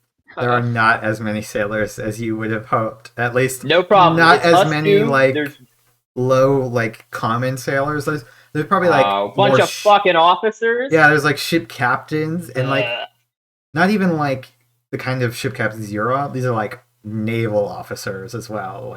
It's not. Hey, Navy boys can throw down. Before I go on a pro-military rant in the middle of this, but just, and then at the very least, when I see no one is joining us, that means I've got to try extra hard on the performance check. So yeah. Callum and I are just out there literally slapping boots. And well, I better see how this performance check goes before I say that. Yeah, there's lots of clapping. Yeah, Will's here. actually. This is the first dance since the Suthana that Will is trying to actually make the dance work. So it's All right, you did give me inspiration, so I might be leaning on that, but. 18. Don't 17. Don't worry. We are, all right, we are crushing it. We are good at this. That's the important thing. We nail this performance at the very least. All right, yeah, 29. All right, let me roll for Cal. Doesn't have performance. So is Doesn't have charismatic. performance. Has Kella Sense. earned a level of rogue yet? Kella or Kala? Kala or Kella. Why do you do this, Andrew? because I'm Yeah. evil. Kala is a rogue. Like, Oh Kala is a rogue. Kala still has no levels. As of yeah. yet. Okay. I've not given them a level. They might get the level soon. We'll see. Well, Kala, meanwhile, may have leveled in the interim. You don't know. They also started at a higher level, so they're leveling slower than you guys are. And also hasn't been a part of the most recent adventure. Was Kella also invited? Do I need to roll again? I think I mean, yeah, she's gonna go even if she wasn't invited. Like, She's a kid. She sees dancing. She sees all of us tearing it up on the dance floor. and Sulveran's there. That's the other one. Yeah, Sulveran, I need a roll. And Kella's great. Kella kills it. All right. every time Kella rolls performance, it's like, yep, I'm good at this. I roll pretty good with Kella, as you know. Historically, the NPCs who on rolls that don't really matter roll pretty well. Those are the most. I think important Charlie ones. stepped away for a second. We'll get that roll when I come back. But Will and Alveron, you are dancing. You know, you're getting so into this and like so presenting that quite a few people do come and join in. There's a couple other sailors who are interested in this. Not very many. It's like 2 people out of this crowd of like a couple hundred. You know, there's probably like 300 or 400 people in this room. Sulveran, can you make me a performance check? Oof. Dyson. You don't have a reroll, do you? Nope. All right. That's gonna be So hilarious. So Sulveran just falls flat on his ass. Will and Alveron are like, you know, slapping their boots, like doing this jig. Kella's like really into it, like bumping up and down. A bunch of people come and try to join you. Sulveran's like, they go to slap their leg and kind of just like teeter over, landing on the dance floor as people are like, ooh, are you okay, ma'am? Can I help you up, sir? You are welcome to try. As Sulveran like slowly lifts himself up. Sulveran dies. Just full dead. Yeah. Shoot. It's Shame like, dead. part of me wants that choreographed thing where that Will and I could take a tumble and then like each of us grabs one arm and like helps pick you up as we come over. Yeah, Sorry, the if you musical wanna theater nerd in me. If You want to wanna try like a doing joined? that, You want to try a joined like acrobatics check on that one, Will? Sure. See if we yeah. can't pick him up. Will do anything to like to make a dance work. So. Oh yeah, so let's do that. We're gonna try that like roll and lift up thing. You've seen theater. Yeah, We're all like it was part of it. yeah, Oh Like yeah. how we became a all theater troupe in part the middle of of the this. plan. Could I roll deception instead of acrobatics for that? Because we're being sneaky. No. I don't know about that. That's a stretch. Yeah, I think that's a stretch. I would let you make a acrobatics? I would let you make a performance check if you want to try to make play up the performance part of it. Sure. Ones are glorious. Nothing brings a good. I'm hoping you both roll poorly. Nothing would give me more joy. I've never rolled Come poorly. on. Oh, All right. Okay. good. Okay. I think Uba is like laughing in the corner right now. You both Uber finally gets to see the stage show that we were promised 23 I know, sessions right? ago. Very competently making it look like their fall was pre-planned. Tumble and roll and like, you know, grab their shoulders, and you're all kind of standing in like a ha. They represent the drunken sailor. Like, yeah. What do you do it's representative of the sailors thing. This is interpretive dance. Yeah. All right. Finishing this dance, everyone in the room for this very impressive performance that Will and Alveron have just put on. Like the Suthana also as well, like claps and smiles at all of you as you return. Everyone's like, whew. At this point, everybody who's been dancing is like, tired. I need something green. Will like looks at Kala and is like touching her on the wrist and says, I'm very tired. Do you want to leave? That's what you want. Will smiles, suppressing the urge to like roll her eyes slightly and says to the table, "Well, apparently dancing with everybody was my limit, and says so. I suppose we'll see you later." And like her right hand begins to shimmer with magic, and she just like appears a door next to her, opens the door, and then yanks Kala through the door. You both vanish at that point into this doorway, reappearing, I assume, in Will's 100 feet rooms. closer to Will's room. 100 I feet don't know closer how to many Will's room. rounds it is. 500 feet closer. 500 feet If it closer? You're pretty close. I'd have to... I don't know what the exact distances are, but you get pretty close to there. At least you're in the hold on, hallway for the 500 bedrooms. 515 feet. 515 feet. Oh, well, that puts you at the door. Oh, perfect. Probably It's that would. last 15 That's feet pretty that gets you. far. Like, you know. Certainly you're in, like, the hallway that leads to the bedrooms. I don't really know how feet work, so Yeah. like I have to think about, like, Well, first of all, you walk on it. where they are next to the palace.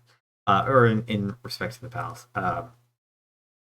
Suthana says, well, what's a show? Very impressive.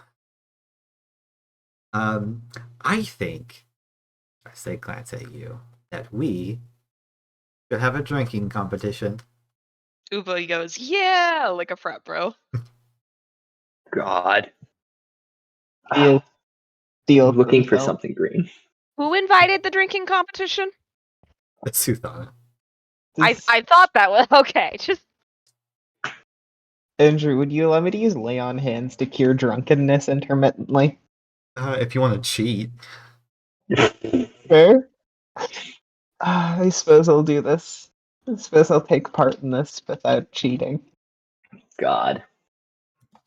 I'm sure this is gonna be fine. We're gonna be fine. The Suthana and some attendants come out, and she says, like, very quickly, whispers something in their ears, and they, like, give her a look and okay. And leave. And you're all waiting. She says, oh, this will be exciting. I haven't done this in quite a while. Moments later, you are all greeted to a flight of different kinds of drinks in something that Alveron would appreciate. The drinks start out in a light color, and they progressively get darker till you end with a large glass of scrum at the very end of this. I'm going to have everybody make me 3 Constitution saving throws. And this will determine how far into this flight that you get. There's like 8 drinks here. This is like a large amount of alcohol. And the goal is to get to the scrum without throwing up. Okay. Wait, who has I feel like- advantage on the save? Oh, okay. I thought feel like Uba Al- had. No, people Yeah, are I just think I rolling. almost made it. I feel like Alveron should have advantage for being a sailor. I think so Alveron too. should have disadvantage for already having been drinking a lot. I'm on board with sailors having natural advantage on drunk con saves. So does that mean you just wouldn't have advantage here if you have a disadvantage for already drinking? They just cancel out. Alveron should pretty have good. You advantage all just rolled on the pretty fact that good. he's insanely tall. I had a bit of a bad time at the last one. Medea, this is including your +3, right? Yes. Okay. My God. Okay. So you all rolled pretty good overall, though. Medea, so the way this begins, this Suthana, everybody like has their flights in front of them. Of course, Kella does not get one, and looks a little bit disappointed that they can't join into the game, but offers to referee. I will watch. I'll make sure nobody's throwing up, nobody's cheating. All right. Wait, is Kella's still there? It's it. Yeah, Kella is. Kella has disappeared with Will Oh, for okay. probably canoodling. We have black screen that is happening in the background. Kella will say, I will be officiating. On your marks, get set, go. As you all begin to go Suthana, who I should roll for as well. Good thing that the third week of their apprenticeship was all about gambling, drinking games. Like Mhm. they got that covered real early. They're learning so much. It's an adventurer's trade. They're This is about to the, learn how to take care of a drunk kobold. It's actually the national sport of freight. Like, well, other than gladiatorial fights to the death. Specifically northern threat. I feel like the closer six. you get to where the dwarves live, the more common this game becomes. Ooh, okay. This Suthana does not do very good at the middle jeez. part. So the way this happens is everyone that starts out very strong. You're all like glunk, glunk, the first two drinks, glunk, glunk, glunk, glunk, and they are drinking quite quickly. They're like, LA is egging all of you on to like, come on, faster, come on, you can do this. You faster.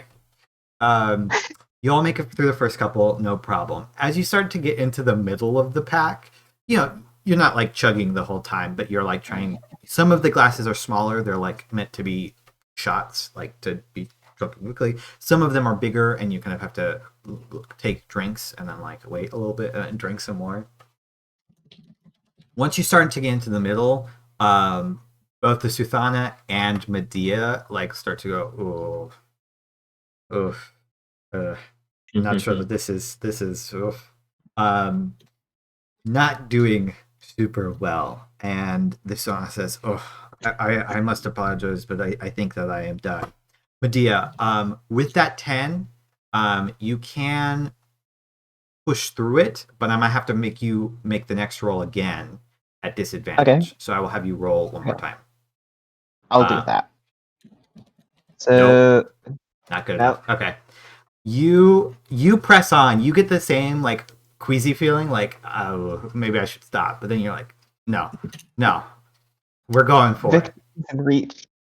Uba, you feel good through the middle. You're like, this is fine. This is fine. Alveron, you're like, oh, I guess I should roll for Callum. He's probably doing this too. Oh Lord. He's not nearly as good at this.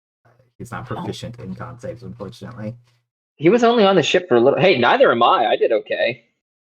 Okay, he makes it to the second one. He pushes through that. Damn. He catches a second wind. He's not doing super hot at first. He's like, oh, I'm not sure this is for me.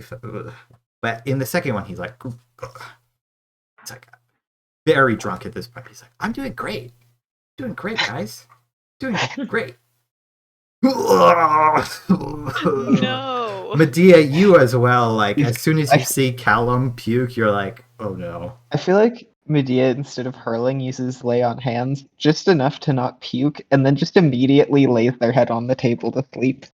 You get it. You catch it in the mouth. There's like, whoop, Yeah. swallow and like lay on hands quickly, and you're like, oh, collapse. Uba, you seeing them both start to, as you like look at the scrum, you go to pick it up, and you're like, and also tap out, not making it. No, not in front of the Suthana. Immediately, you are given. You're not given buckets even. These attendants like are like putting it up to your mouth as soon as you start to throw out. They're like prepared. They're ready for this. These guys are great. Sulveran and Alveron, you get to the scrum and you're like, you're fine. You're doing great. You are very drunk, but you're not even close to puking. So Kella's like, sorry, Uba. Good job, Uba Alveron. yells, "It's okay!" from inside the bucket. It like, reverberates. Boom. It's okay. How far inside the bucket have you gone at this point? Probably at least shoulders. They're, like, The worst part bucket. of growing up if you're a kobold is that you have more taste buds because you have a longer tongue. So you taste more of it as it comes out. Gross. You're welcome. Sulveran goes back to eating his grapes and sipping at whatever alcohol he was drinking before this. And just kind of gives Alveron a nod of, yes, we are the two most alcoholic here. Congratulations. as the game finishes, you also like start to glance around and notice that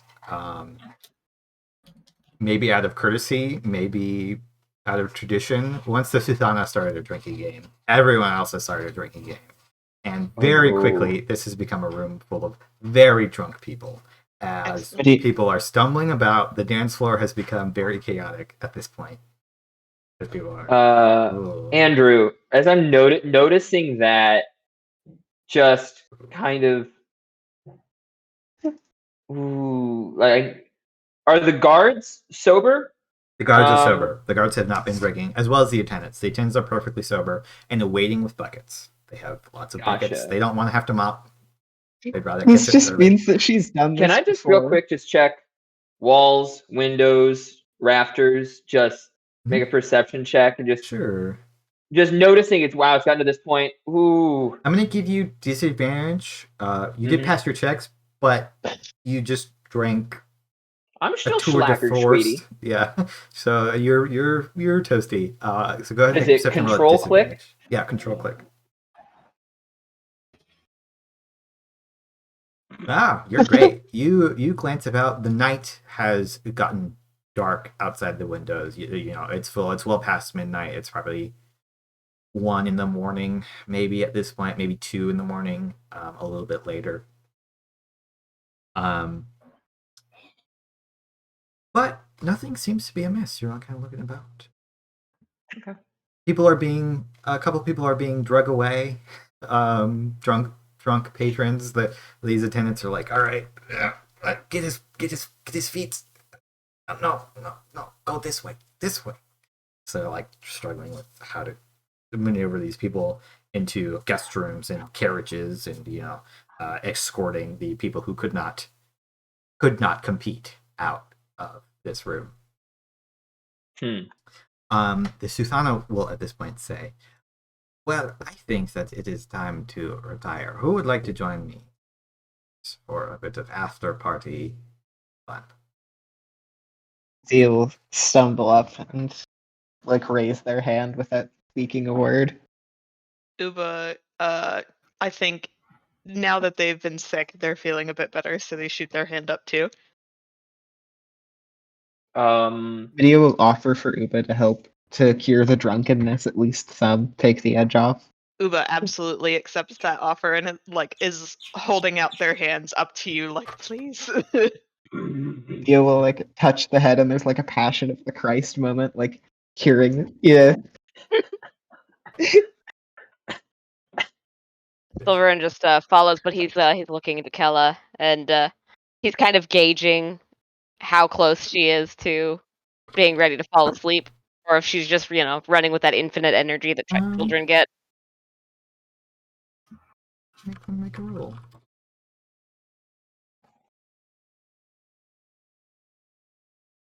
Let's see at this.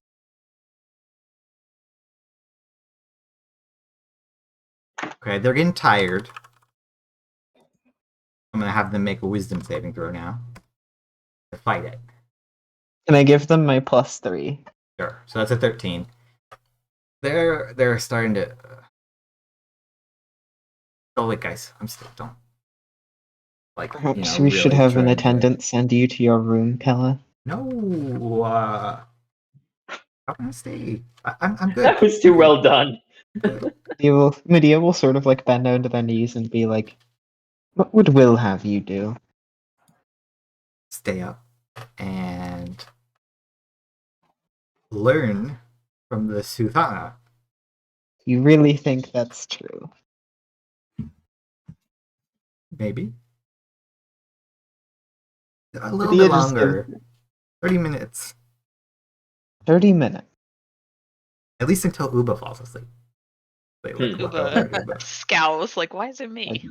If that's Probably 30 because minutes. Keller thinks you'll stay awake the most. 30 minutes, not Make until a- Uba falls asleep. Make a Make persuasion Keller check. make an intelligence save to work out if she can understand that this day was all about her independence and making the choices herself. Okay. Yeah, I'll do both. So Persuasion? yeah, Medea make a persuasion check. Calandra's gonna make an intelligence check. just terrible.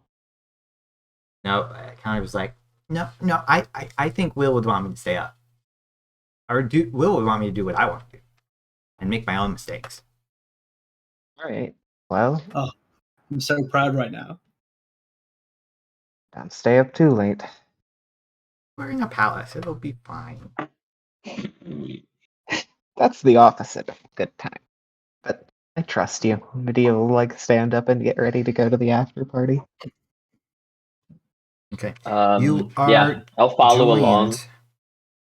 You might remember Atithius, the captain of the guard, as well as the sorcerer companion of the Suthana, who, remember if you ever got their name, it might be in somebody's notes. I do. Yeah, I know her name. Okay. Does But I anybody mean, else? Will's not there, so. Yeah. She doesn't reintroduce herself if nobody knows, but you are all led. Uva, you've been in this room before. It's this sort of large sitting room kind of vibe. There's the piano, there's a chair sitting. You all are all brought some coffee to your order. The attendants will be more than happy to get.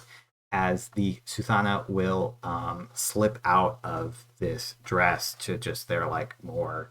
They're not like in underwear, but they're wearing the underdressed rather than the whole big gown that they had on. They've kind of slipped into more comfortable clothing, this nice silk single piece. And they also offer. Yeah. Oh, sorry. I'll do the same thing, taking off the jacket and draping it over the back of a chair. And she doesn't have anything particular to talk about. She's just chatting with you, kind of curious to see if So she will ask. So I'm curious. Have you decided your favors yet? I don't want to know. I want to wait. But I'm just curious to see if people have given it more thought. I am mostly sure of mine. Medea has that like fake.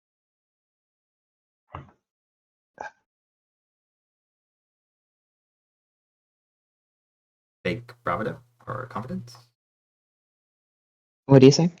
Fake what? No, like a shake to the voice. Oh, like, a they're shake. like uneasy. Yeah, like they're still like trying to like fight to like be awake at the moment. Okay. Sulveran's going to lean forward. He's kind of like resting his elbows on his knees. You say you do not want to know now, but when we discuss our favors with you, will it be as before in front of an audience?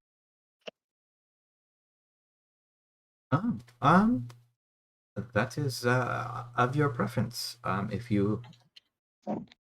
suppose if you would ask of something that is more of a formal request, then I would prefer that we do it in front of the court. But if you have something more private, that's of course acceptable. If you don't want the title or public reward, this is up to you. It is not that I mind the public nature of things. It is that you are a new ruler or not a new ruler, but of this power. And I do not know if what I can ask of you can be granted. I would not want to, and he just sort of gestures in front of a wider audience, ask you something that you cannot grant.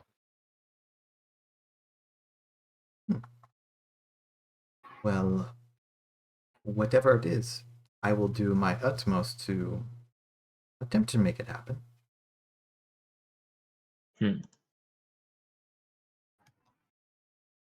I would ask it ahead of time and then let you choose.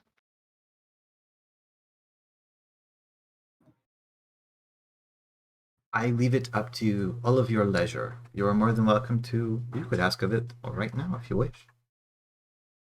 Sulveran's gonna Though nod, and then I can't promise I will fully remember in the morning. Sulveran huffs, and then he nods, but he kind of sits back a little bit, waiting for the others to speak, since he did kind of take control of that, and he is contemplating going ahead to ask. I think Uba is going to say, I think that I have mine decided, but I think it is smart to wait until we're all a bit more level-headed. And Uba is like, I don't know, maybe like laying on the floor, kind of like at like, if you're like at a sleepover, like on your stomach, kind of like this. It's like, well, I think I've decided. like like a schoolgirl kind of sleepover. Yeah, yeah. Nice. Mine's a bit more formal, so in front of a group would be nice, but that's about it. Alveron, have you decided on yours? I have. And look, is Callum just kind of? Yeah, Callum is nodding a, kind of like leaning on the armrest of this chair. Can I give Callum like a Sloping light down. slap on the back to give them like a little jolt?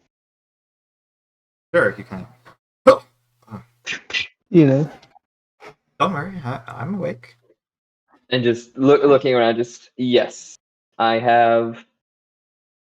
I believe, Your Majesty, that your help would be immeasurable in settling an old injustice, one that I am too happy to rectify. You're all so vague. It's so interesting. Hinting here and there at what you want and how difficult it might be to accomplish. Fun. I just look at her over the top of whatever green drink I've gotten off of a master servant. Minty. And it's minty. That's interesting. And mint schnapps in the middle of the desert. Don't mind me. But just, I do still want you to be surprised, Your Majesty. I feel like I'm drinking mouthwash. I am surprised constantly, much more than I would have you believe, I assure you.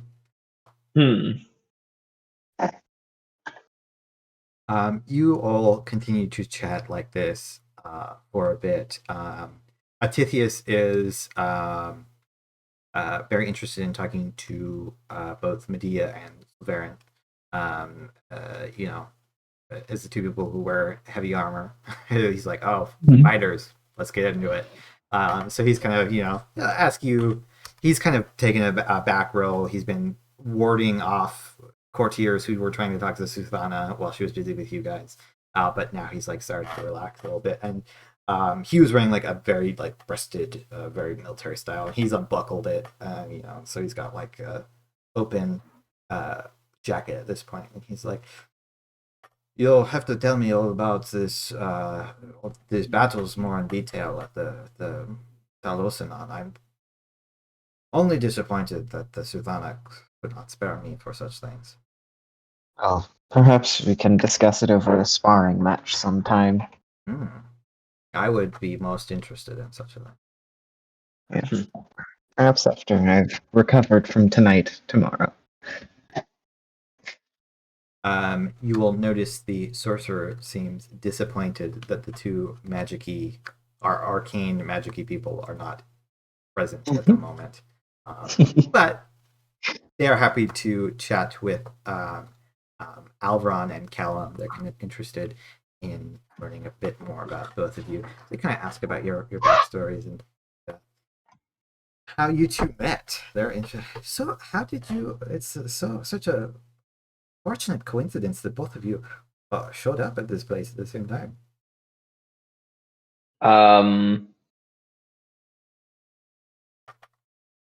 Is Callum drunk enough that he just blurts off? It's like, oh, we were pirates. Or that's a good question. Let me have him make a wisdom.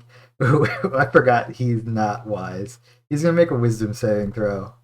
I'm really hoping he doesn't. Oh, okay. Woo! Got a -2, but he like and like looks over at Alveron like.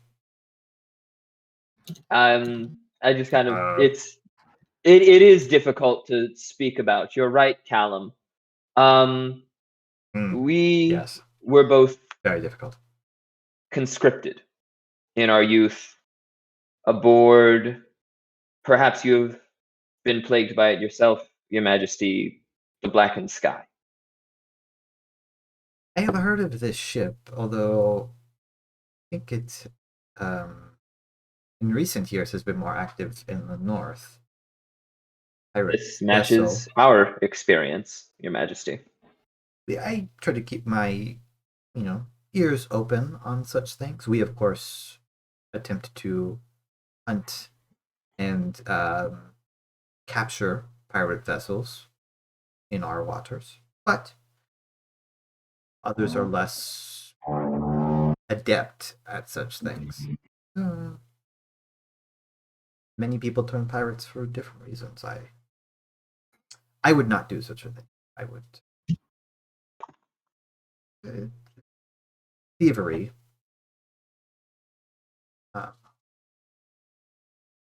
I don't think it overly noble or good, but it happens to people who are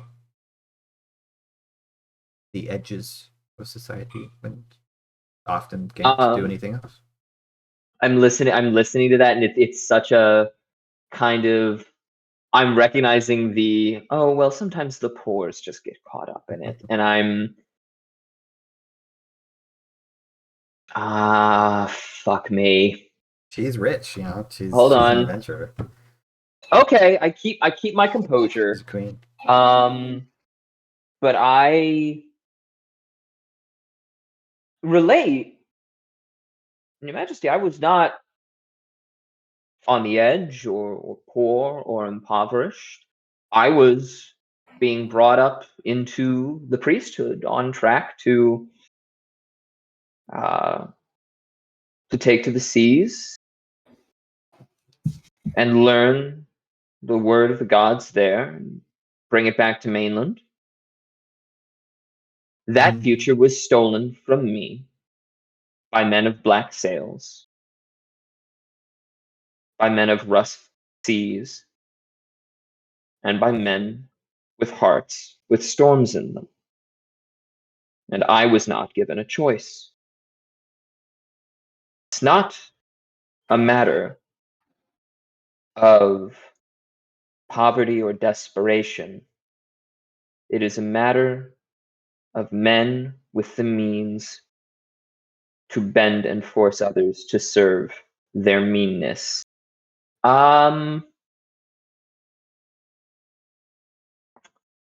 Yeah, I'm gonna leave it at that.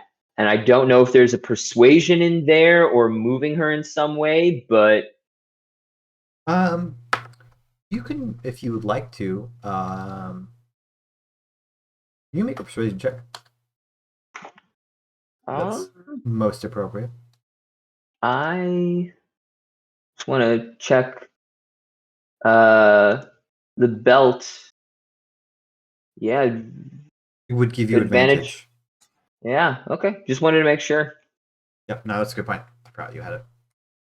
Whew, thank God for that. Good on you there. Over 20, yeah. Kind of like all right. Holds your gaze. Says, I apologize. Of course, you did not choose such a thing, and many people are forced into such lives. And well, I often forget that I am fortunate.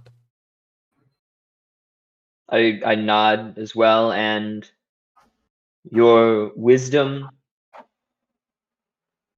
is appreciated as much as your grace, Your Majesty. I appreciate that a lesser man would have kept quiet and not said anything. And you are not such. Favor her with a smile, and then just kind of the hand, like, poor Callum, I've been like, it's not visible, but I've been like, had a death grip on him in fact, just keeping that in check and just slowly relaxing. And the poor guy's just like, like, oh God. Touches your shoulder and like jostles you in a drunken manner. I think I am ready for bed. Do you mind if I share your quarters? I'll take that as my ability to stand up, and of course, come on, I'll walk you there.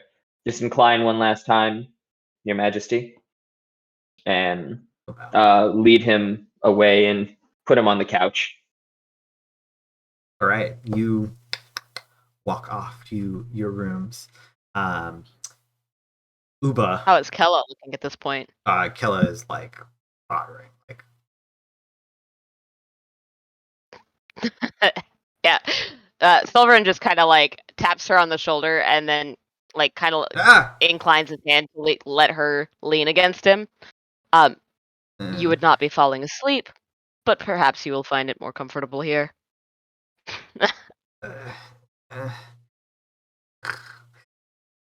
Immediately falls asleep. And one by one, the conversation kind of dies down as a small fire begins to crackle. It starts to get cold in here as the desert night continues on, and you all eventually begin to fall asleep and are either go to your rooms or are carried to your room.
All right, we're back. Hello, everybody. As we Hello. jump into the back Hello. half of Chapter 2, Session 2. Still a different 22. Last time it was 22. This is 2 and 2. So you all fall asleep, and you find yourselves at different points in the day beginning to wake up. Will, I know you said you wake up first because you said you woke up early and you did not drink. Or if you did drink, a very minor amount in comparison to everybody else. Yeah. So I very quickly go and knock on Kella's door and spend 5 minutes lying to her that we're getting ready for like her classes. Okay, I'm getting up. All right. Will looks at Kella and is like, I wasn't going to actually do classes, but I do feel like I should punish this indolence. But decides against it, and we'll leave and talk to Kella later about the lesson of the day before. Okay. But yeah, I'll just hang out with Kella. I might go see what is happening food-wise in the food-having area for guests for breakfast. Very specific term there. Continental. They have like a little fridge with like the hard-boiled eggs, little pancake maker. Yeah, you. Well, that's sorcerer's They idea. have a food making man Sure. doing food making activities in the food having room. You're directed to a different room than the throne room, which was just being used for the feast, which is a smaller room, kind of smaller, a little bit. It's big, but in comparison, this would be considered an intimate sort of dining hall with separated tables, lots of individual circular tables, and there are some people eating. Some of them you think you remember seeing at the party. Some of them you think just work here. Like different kinds of functionaries.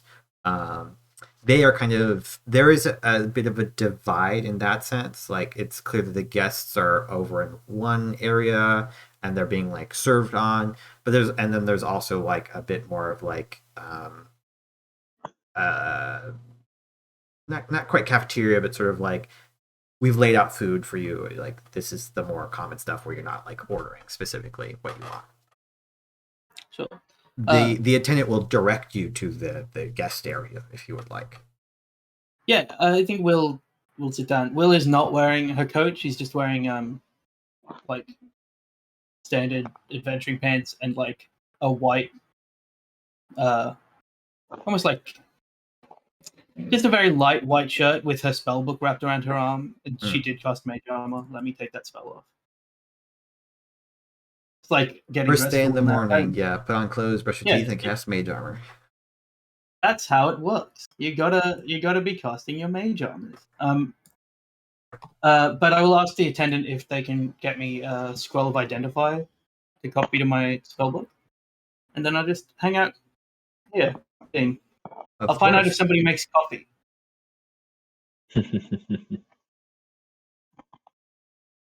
Yes, they say, of course, of whichever style you like. We have some, in a pot, or we could make you longer. Oh, in a pot's fine. I'll just sit and drink coffee for a while until 6 hours from now someone else wakes up. They bring you to you maybe it looks a little bit strange. It's like a pot that underneath has like a bit of coals down at the bottom, like very, very low coals. They're just keeping it warm. It's like raised above there that they kind of set on the table. It's like kind of like a table piece, and then the actual pot lifts up and out of that, and you can pour it out. Oh, and can I also get a glass of ice? Just ice. Okay, of course. I'll go and grab you that as well. And Yellow will probably order, a very standard breakfast, some eggs and rashers of bacon. Yeah, Will alternates between drinking a cup of hot coffee and prestidigitating coffee cold to be an iced coffee. Okay. Cold, hot. cold, hot, cold. Well, I mean, like over the course of I know. however long Kidding. she's here, not one sip at a time from each, like a crazy person. Calla will also drink some from the pot.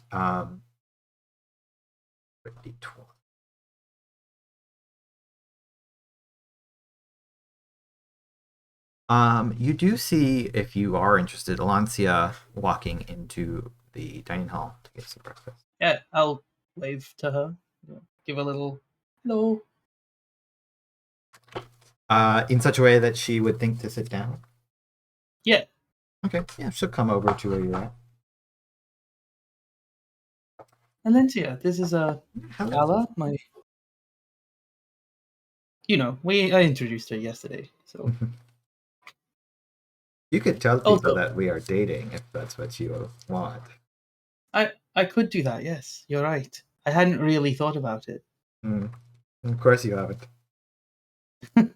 Oh, Alencia, this is my current girlfriend, Calla. Does the current make that not better? It does. It does. It implies that one day I will find somebody else. No. It implies that in the past I've had other relationships. I see. Very nice to meet you. And Lancia will just kind of like look at the two of you and like, okay. I wanted to thank you for the teleportation scroll. It made everything a little bit easier in the city. Well, I can only hope that it did such. Were you able to? I'm just curious. Did you use the spell scroll of the spell that I gave you, or were you able to do that on your own? No, I don't know that I would have been able to do that on my own. It was very it was, I would say, the most harrowing moment of the entire adventure. I was unsure what would happen if that failed, but the scroll succeeded, and I did not disappear into an endless void of evil. Probably. Will looks around, decides that this is probably not where evil happens. Sorry, if I looked a bit bleh, I just took a sip and it was not soda, it was tea. Which is not pleasant. I hate that feeling where you're like expecting something else. I missed part of what you said. Could you repeat that for me? Yes, I was scared that I would go into an evil void, but I didn't. Okay. The scroll was good. Okay. Excellent. I'm glad to be of service. Of course, disappointed that the Suthana didn't have us go. Me and while I was planning on going with her if she did decide to do that. But I'm glad that I wasn't put in danger as well, I suppose. We are always in dangerous situations that require arcane knowledge. If you ever want to go on an adventure and your queen allows it, I would be happy to have a sorceress along. We, the three of us, would complete the trifecta of real magics.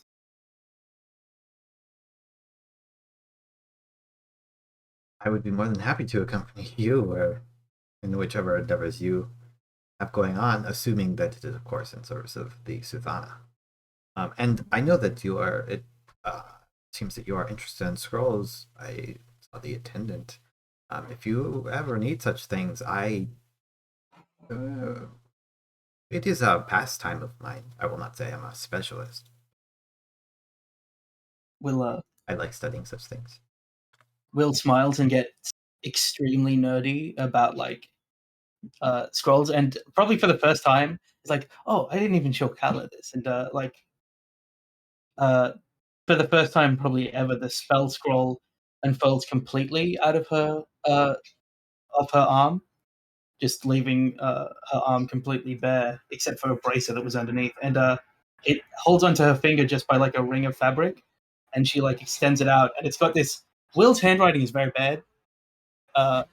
Will's handwriting comes from like being a quartermaster and having to write very quickly for a long period of time, so it's basically illegible. But there's all these pinned scrolls to it, and like it has a really, really strange order in that like it's vaguely alphabetical but left with like huge gaps for scrolls to fill. Like, I got my head around some wizardry magic, and this happens. Like just this 15-foot bolt of silk hovering in front of the three of them. That is a very interesting. I must say I have not seen anything like that before. You said it's just of the wizard equation. It's Kind of like starts to look at it. operates like a spell book, and there's a measure of autonomy to it, where it can concentrate on things while I am otherwise indisposed, which is fun. He reaches out and may I Sure. kind of like touch it and like look at it.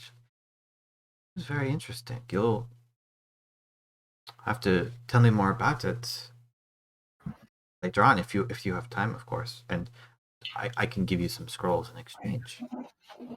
Will nods and says, well, I would have done it without the scrolls, but now that they're on the table, not turn them down. I don't plan Speaking on... too soon, a failure of mine. I don't plan on being elsewhere for the near future. I think we need to, and she looks at Kala, we need to focus on preparing to go and rescue Taurelis. Oh, you mentioned that to the Suthana. I know of Taurelis. He's in some danger? Will kind of looks at Kala and then says, well, he was abducted, to put it... Well, it's pretty mild to say someone of his expertise was just abducted, but he's elsewhere, and we have a vague idea of where he is, but we needed to gain some resources and perhaps some experience. The adventure to the Lost City was a pretty good experience.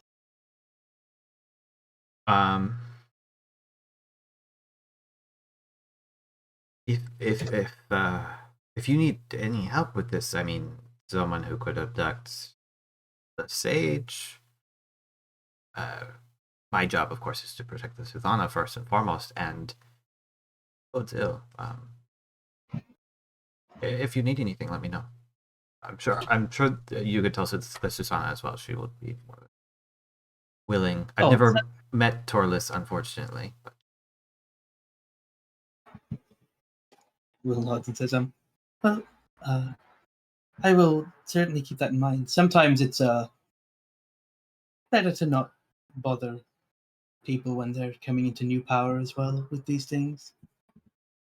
I'm certainly not going to ask the Suthana for help in exchange for dealing with the city. I think that's the sort of thing you could get a freebie on. You phrased it the right way. That's important.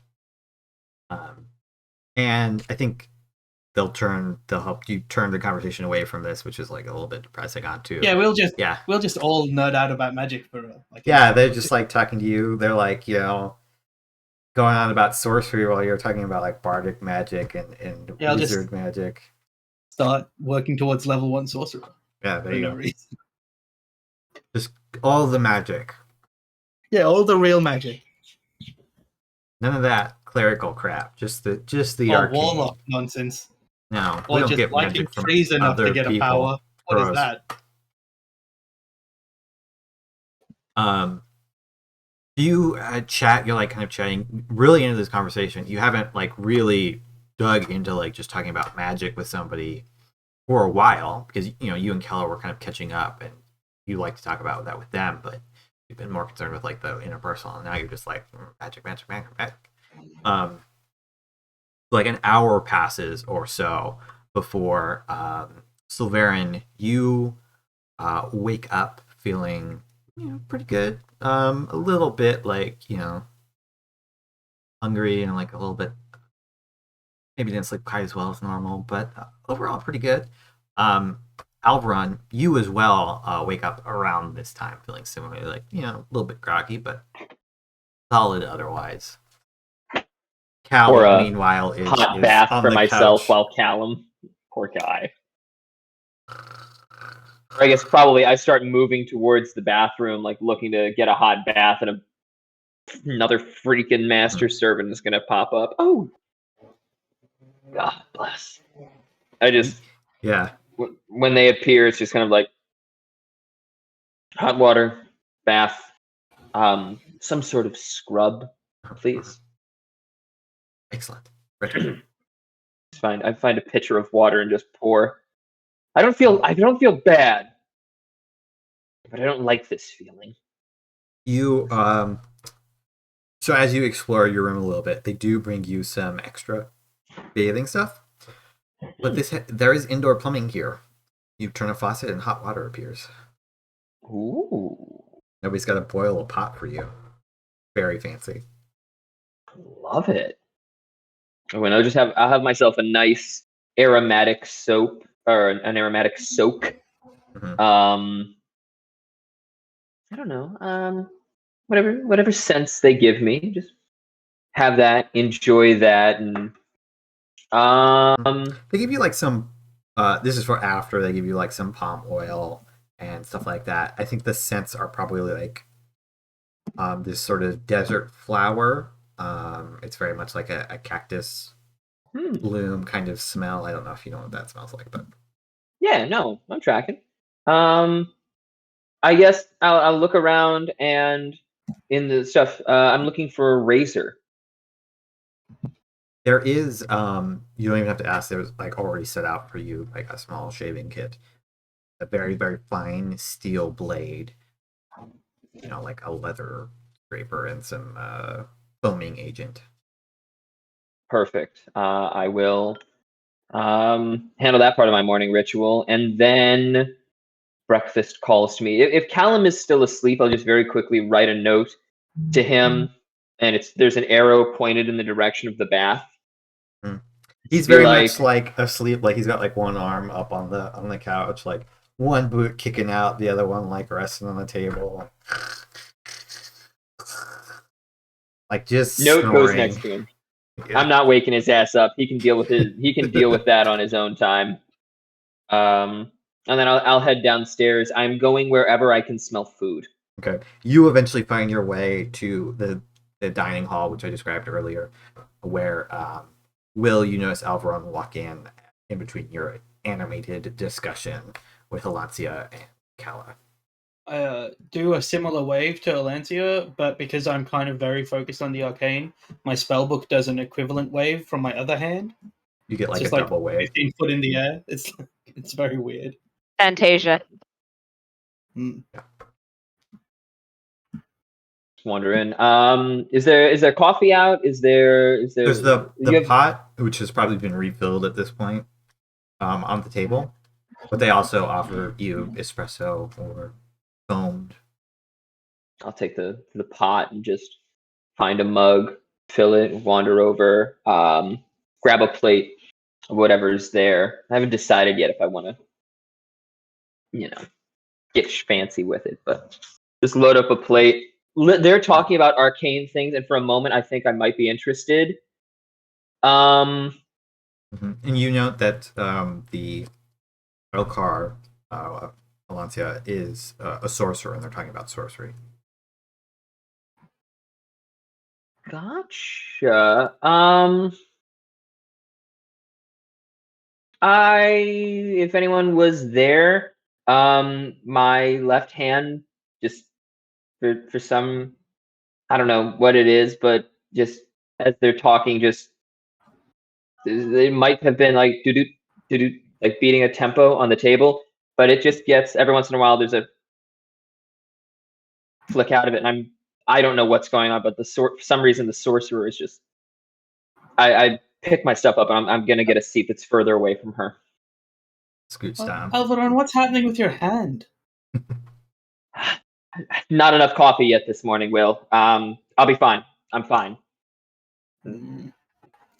Will walk down. narrows her eyes fondly at you, and it's like, well, Make that's an probably insight check. Narrows her eyes fondly.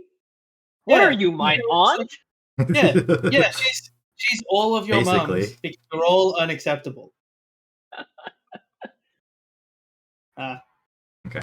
She's like, I think you're Something's lying, weird. but I don't think I care Yeah. enough to let it get in my head. You don't hone in on specifically what's like edging them out. Yeah, because also we've spent a long time together where you didn't have morning coffee. True. What That's bloodline? true. I is- was just projecting my own coffee Yeah. dependency on Alveron right there. What bloodline is Valencia? Ask a question I know Andrew doesn't know the answer to off the top of his head. Of course. No, she is, as I'm double checking, because I did write it down. Dragon, the boring one. Well, I would have stopped talking to her if you said wild magic. Nah, It's like, you're not a real sorcerer. we That's don't just- associate with those kind. But yeah, I'll, if anything remotely Alveron-esque comes up, I might mention the runes, and then go to like maybe mention it to Alveron and be like, let's not bring that up. But like talk about how pretty the arcane thing is, because Will does find like art in magic. Like the keystone, when I applied it and the lights all burst up. If you have a chance to go to Tolosan and Valencia, you should visit, because it is. We've sent a couple squads of soldiers, very well trained, in the last couple days, and I've been to understand that they've established a foothold in the palace where you are moving outwards. It is very good that you were able to activate the keystone crystal. That has saved many lives, I think, for our soldiers. I'll be sure to mention that when I ask my favor of the Suthana. Again, you see, I speak before I should. Well, it's all right. Kala and I are very good at negotiating things. I'll try not to help you anymore. That's all right. I'm not going to ask anything extravagant of the Suthana, unless it comes to me in the next few minutes. I think around this time, Sulveran, assuming that you are interested in eating breakfast, this is when you would show up. Yeah, Sulveran probably wandered out to the gardens before he came to breakfast. Mhm. All this time in a very fancy castle, and but he would eventually wander into breakfast from the gardens zone.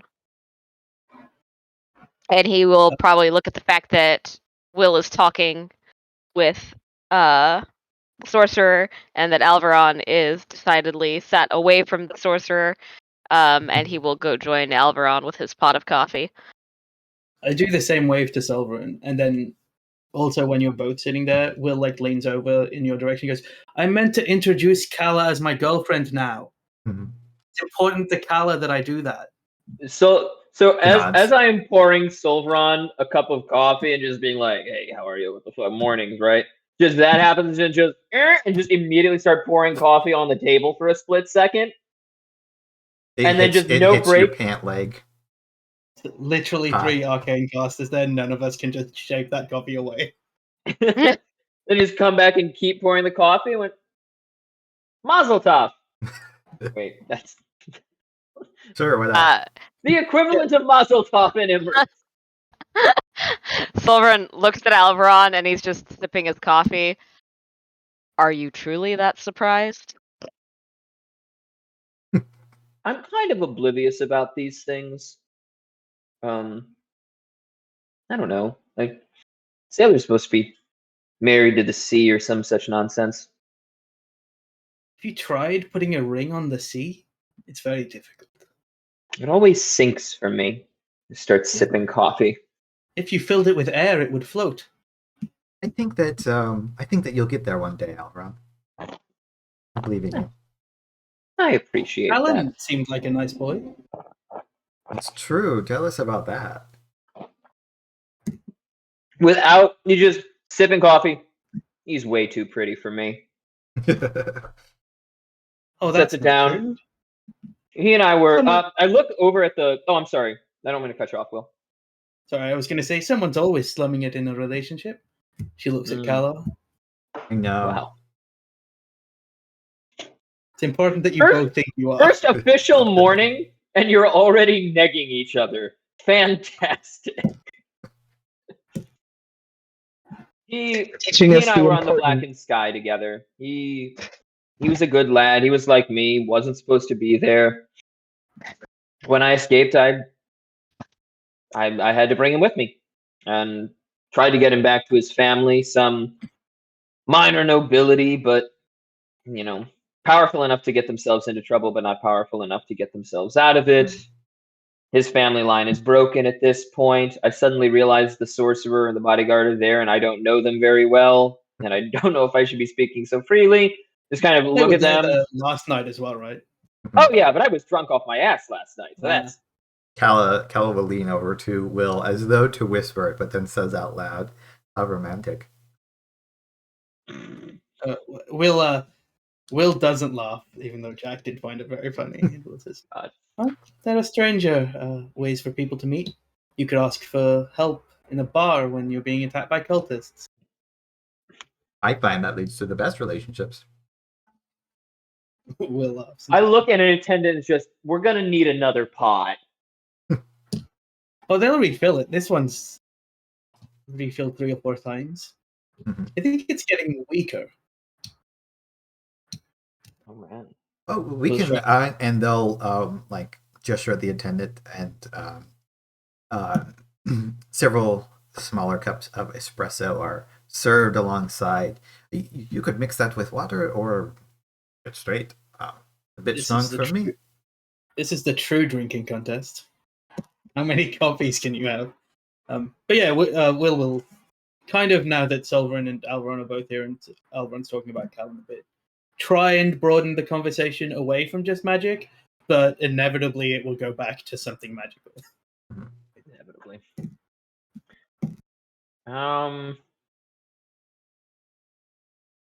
Also, if my identify scroll appears, I'll have the conversation while scribing it to my spell scroll.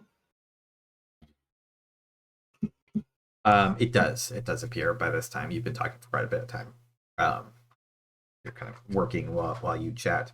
At some point, Kella, since they didn't drink, they just slept in, or didn't go to bed until very, very late. They will wake up with the childlike energy, and joins you at the table. Not really saying anything, just like getting some. They reach for the coffee and like look at you.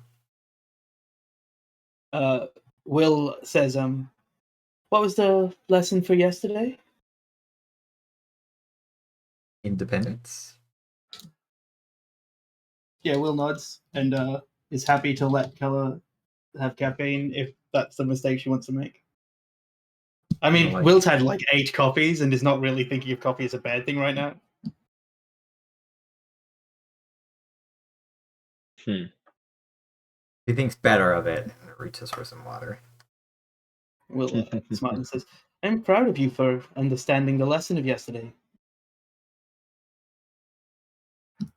And you handled yourself very well. Particularly in It was front of the fun. Suthana, better than Alveron's Callum. I know. just like Everyone so else was so fun. Able to themselves. All right. Will makes a note I to saw ask Kella everything that happened after. Uba puke. Oh. That would explain why they're not here yet. Will has like an image of a kobold puking. You guys kind of chat as different people are eating at different times as you're kind of just getting here and talking. Eventually, Medea and Uba arrive at pretty similar times to one another. It's probably moved on from breakfast to like brunch time at this point. By the time you're like getting in and are fully awake and ready to tackle breakfast. It really does tackle breakfast. There's not like anything metaphorically, but really does just go for some good old eggs and bacon. Dig in, yeah. Nice Yeah, I think toasted. Uba's gonna do something similar, but try and get as many different breakfast meats as they can. So they have eggs, bacon, ham, and sausage. To I imagine Medea. Go ahead. As I say, I like to imagine Medea uses the spear to pick some off from the edge of the table and give it to this plate, Nice. providing assistance. Thank Uba was keto before keto was cool. Will and Keller are having lunch now. Like Yeah, I know. they've been long enough that this has become lunch. Will's eating like bread with black pudding on it. I could do Now that everybody's here, pudding. Cal's gonna say, "So, what's everybody doing with their day? You have another day, right, till your favor?" Could just talk to the Suthana today. I don't have Good. anything to ask, so it's up to you guys. Agreeable. Alancia will say, sure that she will make herself available whenever you're ready. You asked for 2 days, so I thought everyone would take longer to recover. a hearty bunch. Last night went better than I could have anticipated. I But heard pours only another one- coffee just to be sure. Callum, I heard as you say this, walks in. All right, Oh, gently still. Callum walks in. I have. Oh no, I can't do that. I was gonna like This is drop it. a mug and create a loud crashing noise, and I'm like, oh, but the servants are gonna clean that up before I can clean it up, and that's gonna make me feel bad. So I'm not gonna do that. When the But I do service just is kind of- too good for you to make a joke. It is. I don't like people picking up after me. So I just have my plate and just very kind of loudly thunk it on the table. Callum, good morning. Hi, hello. How's he Ooh, looking? coffee. I will partake.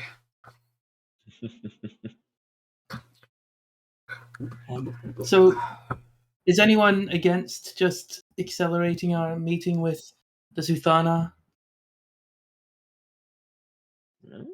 That's fine. Right. I'll call over my attendant. Also, Yes. I would like to have talked to my attendant separately about if they would like to, were I to gain a state title, continue to be my attendant when I'm in the city. Ooh. I know it's a downgrade from, well, it might be a cross grade. It's been very High grade? pleasurable to serve you. I would be more than happy, and it would look well on me for you to ask such a thing of the Suthana. Great. Will is going to do that then. But I thought I'd ask first instead of just poaching a servant from. I don't remember. Did I give you his name? I know I named one of them. You said that he was the head one, which is why I've decided that he is good. Okay. But yeah, I'll ask him to send a message to the Suthana that at her leisure, we are happy to talk about favors today and no longer keep her in suspense. His name is Alath. That's his short name. Sure. Alath. His full name is Latharnan. Gross. Elgar, man. Yep. Yeah, that's not even including his last name. What is his last name? Olodoran. Lodoran. Get a loader in this. I gotta know this in case I need that name for something.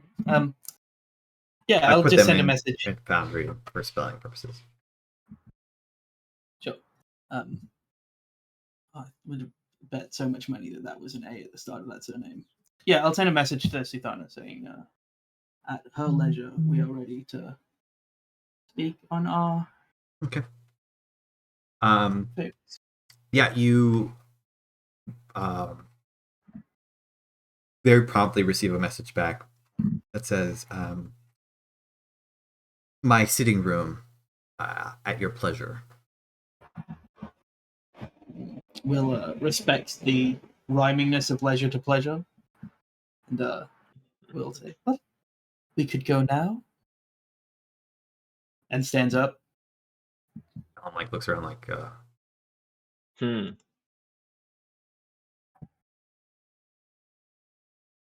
doesn't Great. stand as everybody else like thinks to get up. Sulveran Yeah. just takes one last look at the coffee that he has just had replenished, even though it is now lunchtime, and takes his mug with him. Calla will look at you, Will, like.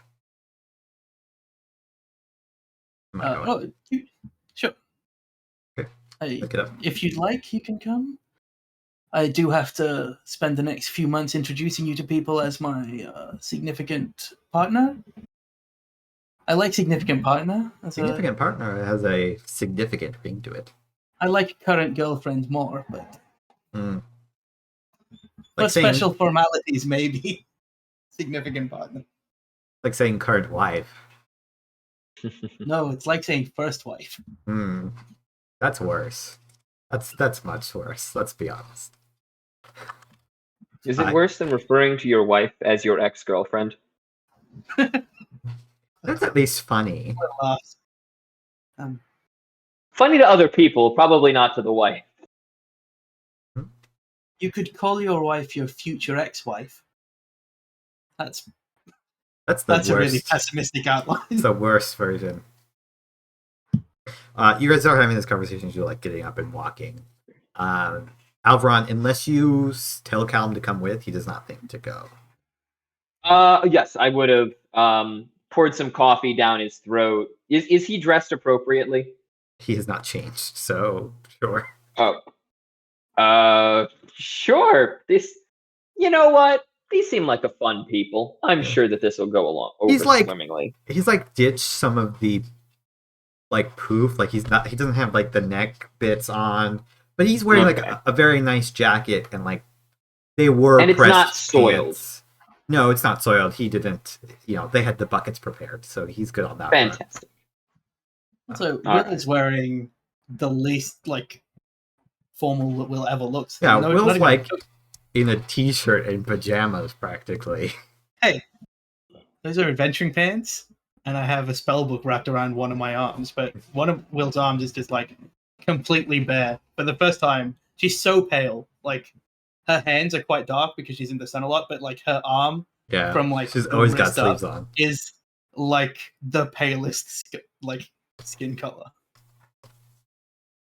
You all make your way into the Suthana sitting room where they are waiting, looking probably the most dressed down that you've seen them, apart from last night for the briefest of moments when you were in their sitting room in the after party. They're just wearing a very simple, like loose-fitting red dress that contrasts nicely with their jewelry and natural features. But they are sitting as though they were holding court, kind of like waiting for you all to like take your seats as you walk in. There's plenty of room for everybody. Excuse me. Will does the As I die over here for a second. Sure. Will does the appropriate bow curtsy thing that she did last time when we first met her as a Suthana. The inclination of the head. Yes. As you all take your seats, they just say, "Who's first?" Will kind of looks to see if anybody is going to jump in. Alveron's kind of giving Will the same look of like, There's like right. You? Are you doing it? Medieval guy? Sure. Medea. What would you ask of the Suthana? I know I have it in my notes. What did you say the her knight assistant's name was? Atithius? Yeah, Atithius. Yeah. Medea will ask if let's see. Would you have Atithius in the room for this request? He moves from standing kind of behind you to in sight. Mm-hmm. I would ask for aid for funding to start a small group, perhaps a night order under your name. First, clear out the demons in the city. Second, in the future, to be available to deal with demons where they may come after I am done with my adventures. Beyond that, wealth and money to start, or take a small building to work on this. And if you can, spare one fine lieutenant to help me along this.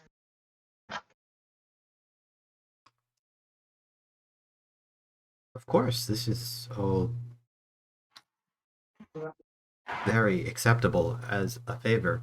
I will name you Bashir, an officer, a knight within my court, and grant you a building.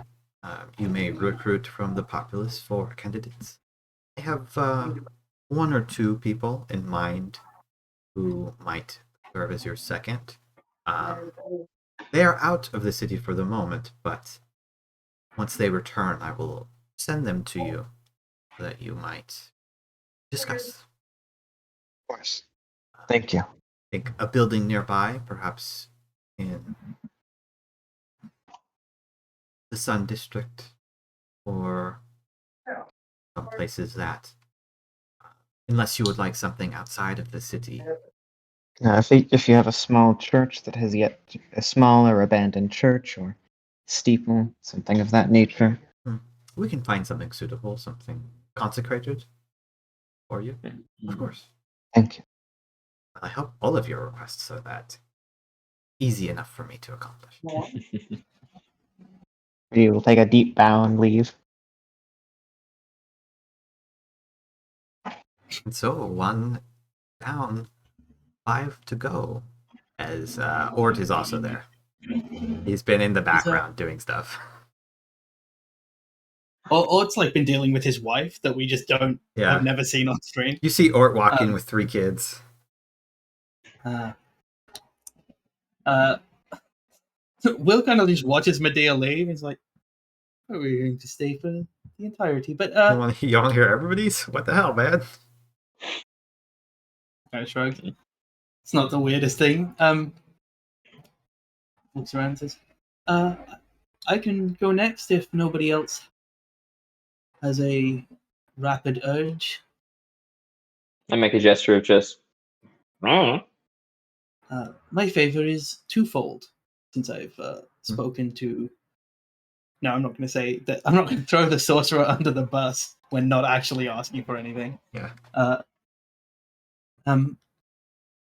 Firstly, I would, if possible, like it if perhaps a physician and maybe a highly competent healer would go to my hometown and look after my mother, who has got a disease. I'm happy to take everyone, but she's got a version of the dreading dyers, is what we call it, that is hitting her pretty hard. It's been over a year. And where is your mother? Which village might they be found in? Oh, I should remember where I come from, says Jack. What's this village's name? You could. I don't remember if we ever said. You could just say like a village outside of Twinport. It's Breakers Hill near Twinport. It's very small. It's got shattered in half. Of course, and should you wish, I can.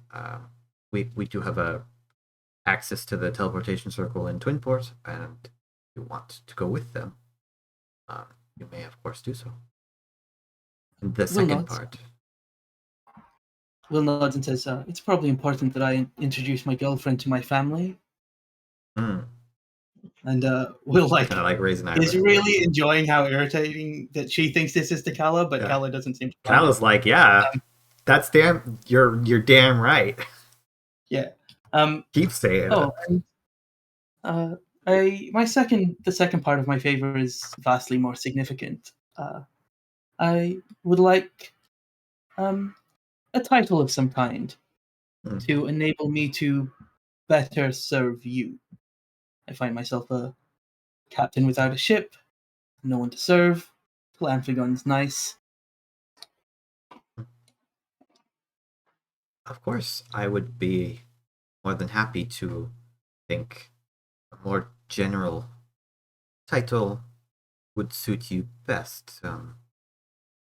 My advisor, one of my advisors, perhaps, that would be good for you. We often say the Suthana's own. You would be a member of such company. Will nods and says, Of course, your formal title would then be Lady Captain Will. Will thinks about it and says, Only I joking. can count. Well, I never really refer to myself as captain, so I would not mind it being Lady Captain. Lady Captain Willow Aria Ballas. Just add title after title. This is the Alcaran way. More syllables is better. Will says, maybe I should change Willow to something longer. But smiles and inclines her head and says, okay. And that's everything. I don't need a lot. I couldn't think of... If you've got any fancy spell scrolls, and Will smiles at Alentia, who I assume also came. Of course. For such humble requests, there is anything small, though it might be, that you could ask of me, I will be more than happy to grant it to one of my own. Will nods and smiles, and he probably stood up for that, to actually to say all that. Yeah, and then sits back down.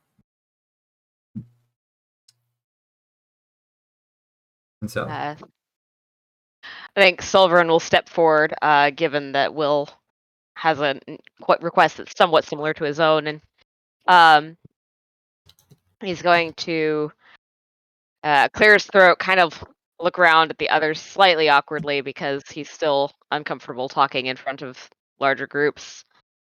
And he goes, I too am in need of healers, which I know is somewhat ironic given my own profession. My people could do with training. Somebody of great skill who could teach the children some of the finer arts. And more importantly, who could get along amongst my people. I think that this could be arranged.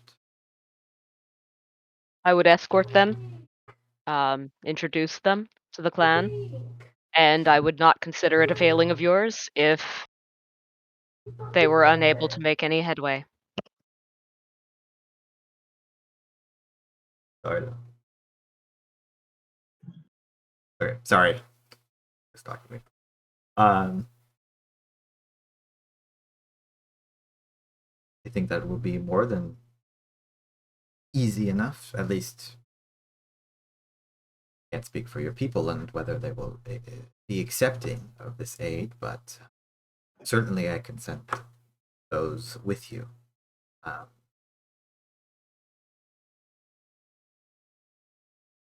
Is there anything else you would ask of me? Sulveran looks at her for a long moment because to him this is an equivalent trade. But at last he's going to nod and simply say, Will be in long-term communication with you, it seems. My people always say that it is better in times of plenty to cash your favors so that you may cash them later, if that seems appropriate. Very wise. We will consider this half a grand favor sold, so a lesser favor in debt. He's going to look next at Uben The others sing and then just step back. It is unfortunate that I cannot teleport them to your people, but we will arrange transportation. I think if Sulveran is finished, Uba is going to step forward, and they're also a tiny bit awkward because this is like, kind of like the farthest that they've come, and they're like, "Wow, I've really made a name for myself as a bounty hunter and adventurer." So they'll take a moment and then think and say, "Thank you, Suthana.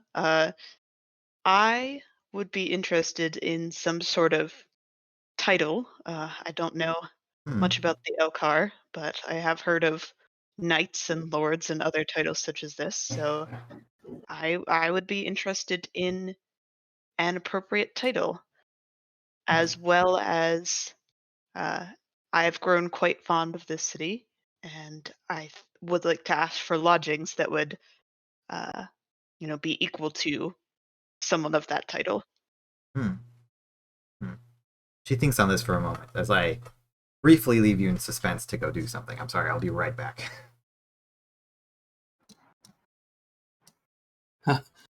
She goes off to have a conversation behind her, and Will turns to Silveron. I don't know if we can still be heard by the stream. I could find that out, I suppose. Who could? I don't see why we wouldn't be able to. Yeah, we He can. didn't. Yeah, he didn't say anything about turning it off. Will says to Silveron, so helping out your clan. Sulveran stares at her for a moment, trying to decide if she plans to say anything else further. Sounded like you might keep going. I think they both wait. Will's like, well, I've opened the door, and then was like, oh, I've been talking to non-Silveran people for a while, and says, yes, and says to Silveran, if you need someone to travel with you, I have other plans. But, and she pulls out the baton of warping and folds it and says, you can always take this, and once you arrive at the mountains, let me know, and I will come travel with you for a bit. Sulveran is going to reach out and very carefully tuck the baton of warping away. And Will breaks the other end off first. Yeah. So that it actually works. Yeah. And he is going to look to Kala, look back to Will, and then say very mildly, and he actually switches back to common for this. Yes, it would be good to introduce my new chieftain to my current chieftain to my former chieftain, as it will. Will's eyes, probably to anybody else other than Sulveran. Well, actually, everyone knows, but they widen really imperceptibly. But that connotation, she had never thought of being a Gathite chieftain, and she's like, I don't know how to feel about this. But we'll move on. Now it's Lady Chieftain Captain. What they are. Lady Captain Chieftain. Lady Captain Chieftain. Chieftain, Lady Captain. Lady Captain Willow Aria Chieftain Ballas. We did it. All right. The Suthana finishes At this point, her Will's thought. business card is just a scroll that unrolls. The other side of their arm scroll. The Monty Python-esque just gag. This keeps rolling to the ground. Of course, Uba. I think that would be very appropriate for you. You are of course always welcome to stay in the palace, but we can give you a house of your own. And I think befitting a knight of the realm, a manse, some land outside the city to call your own and have a bit of income to rely upon. I'll speak with you more about that, I think, a bit later.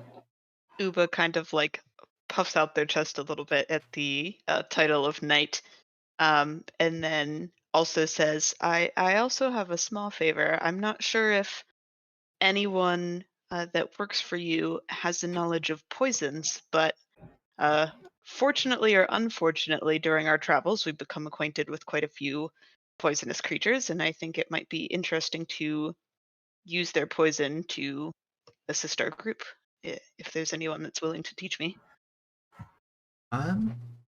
They all like look at Alancia for a moment, and Alancia will say, "Yes, there is an alchemist in the court who is very knowledgeable about such things and would certainly help you to integrate it into your combat prowess."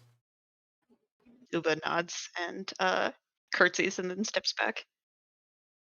As Uba steps back and joins them again, Sulveran sort of just reaches out and claps them on the shoulder heavily, and gives him a very short nod. Uba gives you a thumbs up back, but then focuses back on what's going on in front of them.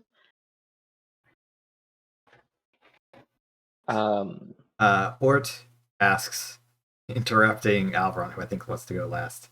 He'll say, I'm okay. I'll just, I'm good. Just, some money, maybe. And, well, you know what? Actually, I want a forge. Yeah, that would be nice. A big forge. Really, really big. The biggest one you could find, really. That would be great. Hold on. Is he saying forge or porch? Both. Ford Both. automobile. I want a Ford that contains a porch and a forge. What about a forge created in the image of the Caudal Temple in Talozanan? Yes, this is very... Go with that one. I choose the thing that Will just said. This is what it says. We can arrange the best forge that money can buy for the great Smith Cleric, Lord Redclaw, of course, known throughout our lands. Okay, I'm done. I'll run. Make with the favor. Just looking at Ort, just like, Go get it, buddy. Real, Ask for the big bucks. just walk up, Your Majesty. I'm not sure if you remember with the pace of last night's conversations, but we spoke slightly of my past and Indeed. the effects it's had on so many. With your permission, I would seek a writ of privateering and command of one of your ships with the intent to seek out the blackened skies, kill the crew loyal to its captain, bring him to you for trial, and bring you the ship as prize.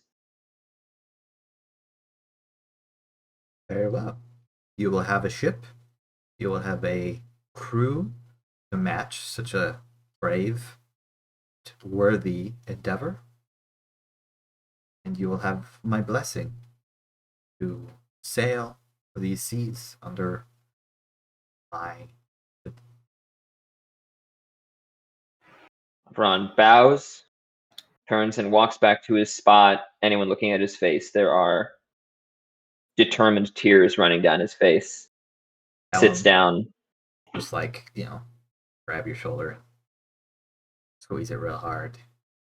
And he'll lean in and say, "You want me there? I'm there." I do. And if anyone is watching when Alveron is walking back with a fist, his left hand just glows a little bit slightly as he takes his seat before he releases it, and there's no glow there anymore.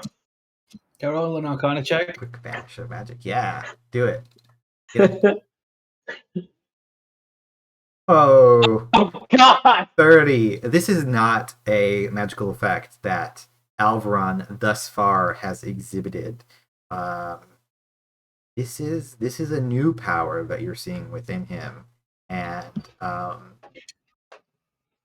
correct me if you're wrong, but you took sorcerer spells. Is that correct? Yes. This is a sorceress kind of magic. His misty steps and the hex have that fey nature. They're of the sea. This is a little bit different. This is a bit more pure arcane, an inkling of sorceress inclination.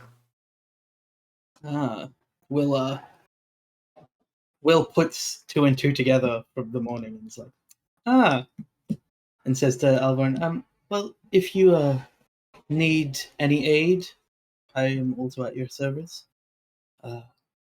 Though I don't do much on a ship beyond be a captain, so. But I am there for you if you need the additional help. Your wisdom is always appreciated. Well, thank you. Will smiles and gives you a smile of just as if she understands something about you that she doesn't think you understand yet, and it's just look, little child growing up. I feel so loved, yet so patronized. Right. You all kind of begin to stand up and exit as Suthana says once again, I, of course, thank you all once more for the service that you have already done for me and any service which may be rendered in the future. Both that I might request and that you may do of your own volition. She says this latter part mostly to Alveron, but a little bit also to Uba. You all to walk out being asked your favors. This is where we're going to end this part of the session. You all will kind of, as you exit, begin to prepare for different journeys and things like that. Alveron, of course, will go and look at the ship, which the Suthana is going to give him, at least while he has need of it. They'll of course talk to Uba about where this land is and some other things, which we'll talk about next session for that one. Some of this other stuff's going to happen a couple sessions down the road. Will of course be able to relax, but whenever they're ready, take that teleport to go visit their mother. And Sulveran will begin to prepare to go back to their homeland, and will discover that they're going to be traveling in a similar direction as Uba. It will decide to accompany them for the time being. But that's where we're going to end for today. Some of this stuff will happen in the interim. You guys have money if you want to do any shopping. I know there hasn't been time in game for that really, but I'm happy to do that outside of game unless it's something you really want to do in the moment, and then we could do that in your individual sessions. So for those who don't know, we've kind of decided the next couple sessions, the group's going to, as they split up, doing stuff relating to the favors that they've just asked for, we're going to kind of hone in on individual characters. Some people are going to play new characters that are kind of, PC NPCs. They're going to show up for a session. Maybe they'll come back in later. But they're going to be more tertiary characters. And we'll also see some bits from both Will's and Sulveran's journeys. Thanks everybody for coming. I had a really fun session. Hope to see you all here next week, same time, same place. And of course, if you're only catching the back half, this will be on YouTube within the next couple days. See you next time. That channel. Good night, y'all.